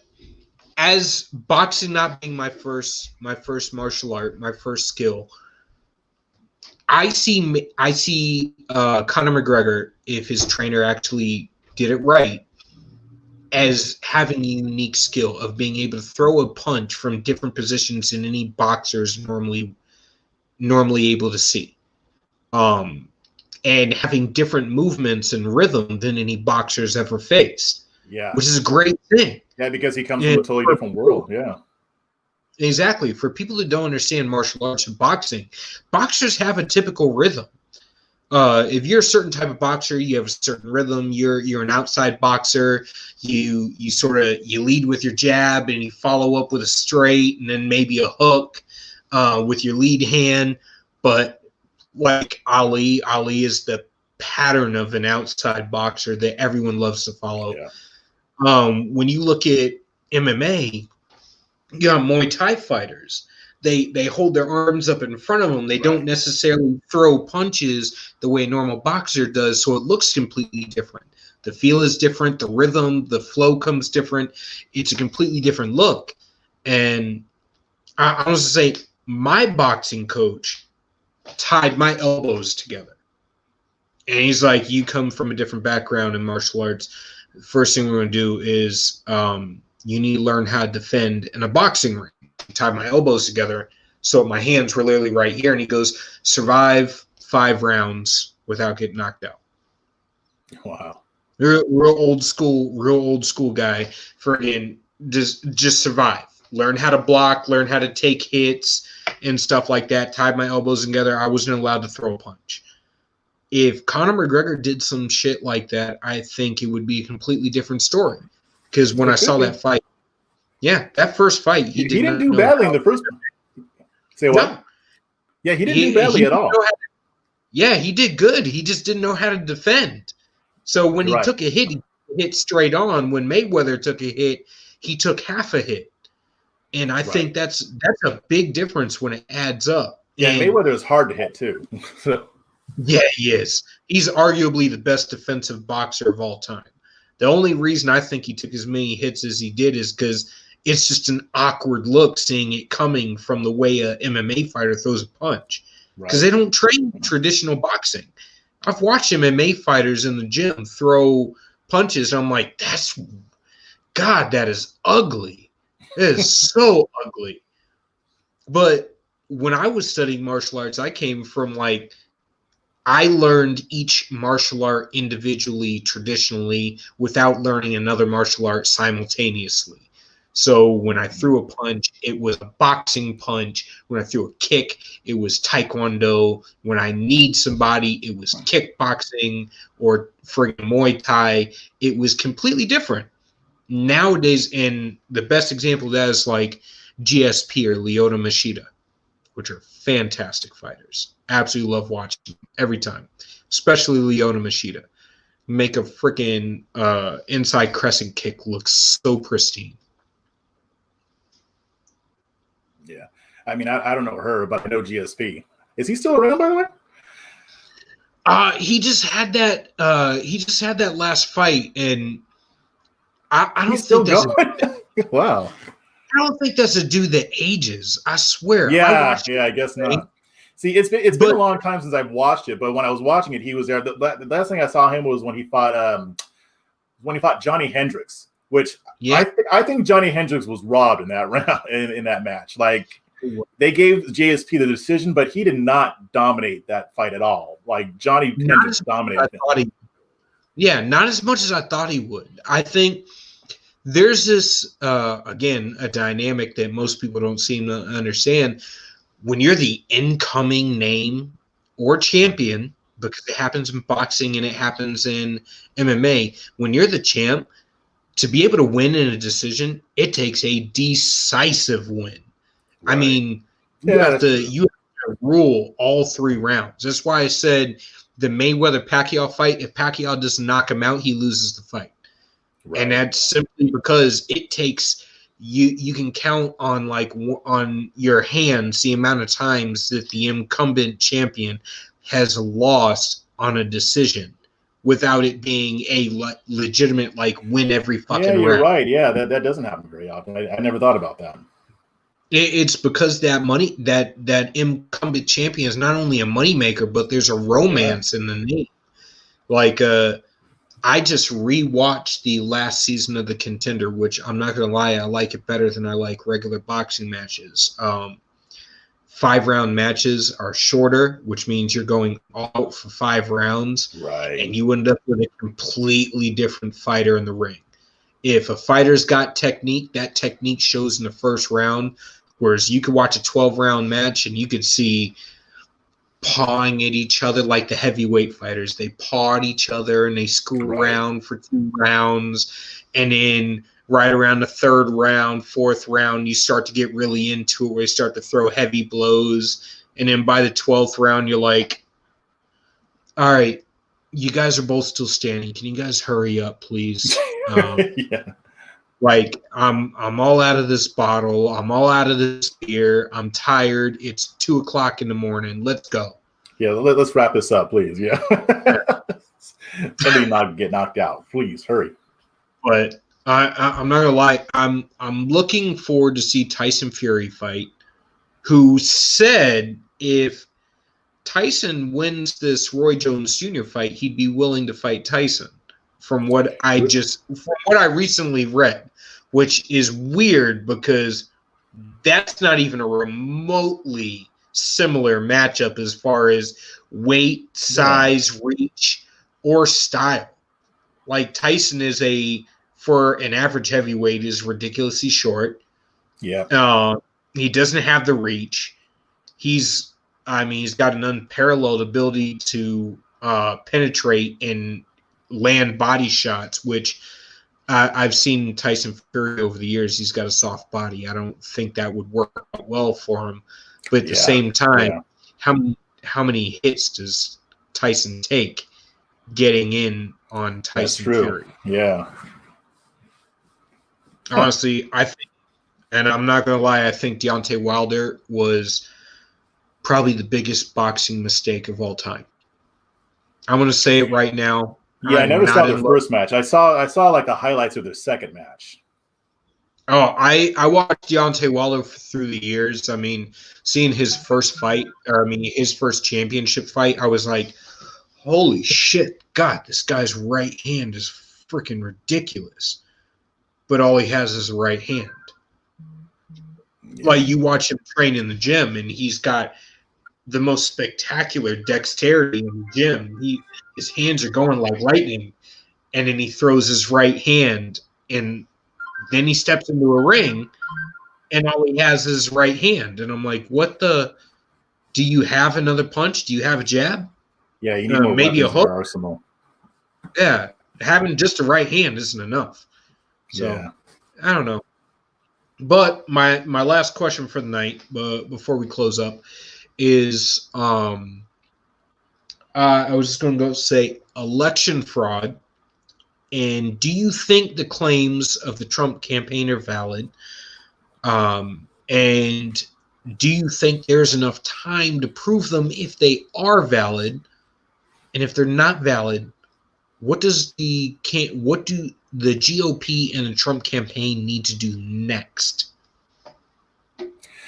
I don't think that there's much that they can do. I mean, do I think there's validity to his claims? You know, if you get through all the crazy tweets and the hyperbole and the over-exaggeration, yes, there are. I mean, there are 131 sworn affidavits that have been filed alleging voter fraud under penalty of perjury, which means that if they're found to be lying, they go to jail. There are about 2,800 incident reports alleging fraudulent activity at the polls.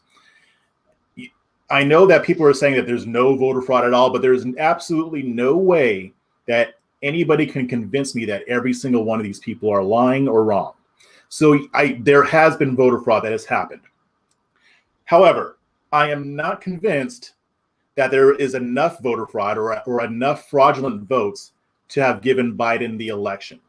So should they challenge it? Yes, because I mean, if they find out who was doing voter fraud and who was cheating, they should be held accountable, because if that doesn't happen, it'll get even worse the next time around, because the examples that we have right now are pretty brazen. We don't want this getting worse going down the line. We want to have trust in our elections. So do I think that if cheating hadn't happened, that Biden would have lost? No, I think Biden would have still won. I know a lot of Republicans don't like hearing me say that, but there, as it stands right now, there is no evidence that there were enough fraudulent votes for that to be the only reason why Biden won. Now, if they present something in court that hasn't been made public, and if there's more evidence, I'll change my position. But right now, we just don't have it. I mean, a lot of people want to say that it's there, but none of them can give me the numbers. So short answer, yes, voter fraud happened, but I don't believe that it was enough to influence the actual election itself. All right. I'm going to say from what I've heard so far, I think the best cases they have are the not being able to actually observe the counts. That affects the biggest number of votes. Do I think they actually have time to be able to litigate it in court? No, I don't. Yeah. I don't. I think there's it's enough got to be done by like December 8th or December 7th or something like that. I don't think they have enough time. Yeah. December 8th is my birthday. I was like, hey, you know what? If you litigate it by December 8th, that would be a great fucking birthday present. I'm not going to lie. However, I don't think it's possible. I very rarely have ever seen a court case work that fast. Even with it being expedited in the current political process. I don't see that happening. However, what I do see is I see a convincing amount of voter fraud. I think everybody should go to jail. I don't care whether it's on the right or on the left. If you commit voter fraud, I think you should get a minimum sentence in prison, minimum 10 years. And I don't mean white collar prison. I mean, don't drop the soap prison either. I want you to be on the block with Tyrone and Debo. I want you to get Yo, man, what you in for? Man, election fraud, voter fraud, nigga. Yeah, hold this pocket, bro. Yeah, I don't want. I want you to actually have to suffer. I don't think there should be any such thing as white collar prison or any sort of shit like that. You should have to. You know what? If you're a dumbass and you do something like that fucks with our republic, you should be in there for a long ass time for a major felony. However, I don't think there's enough time to prove it.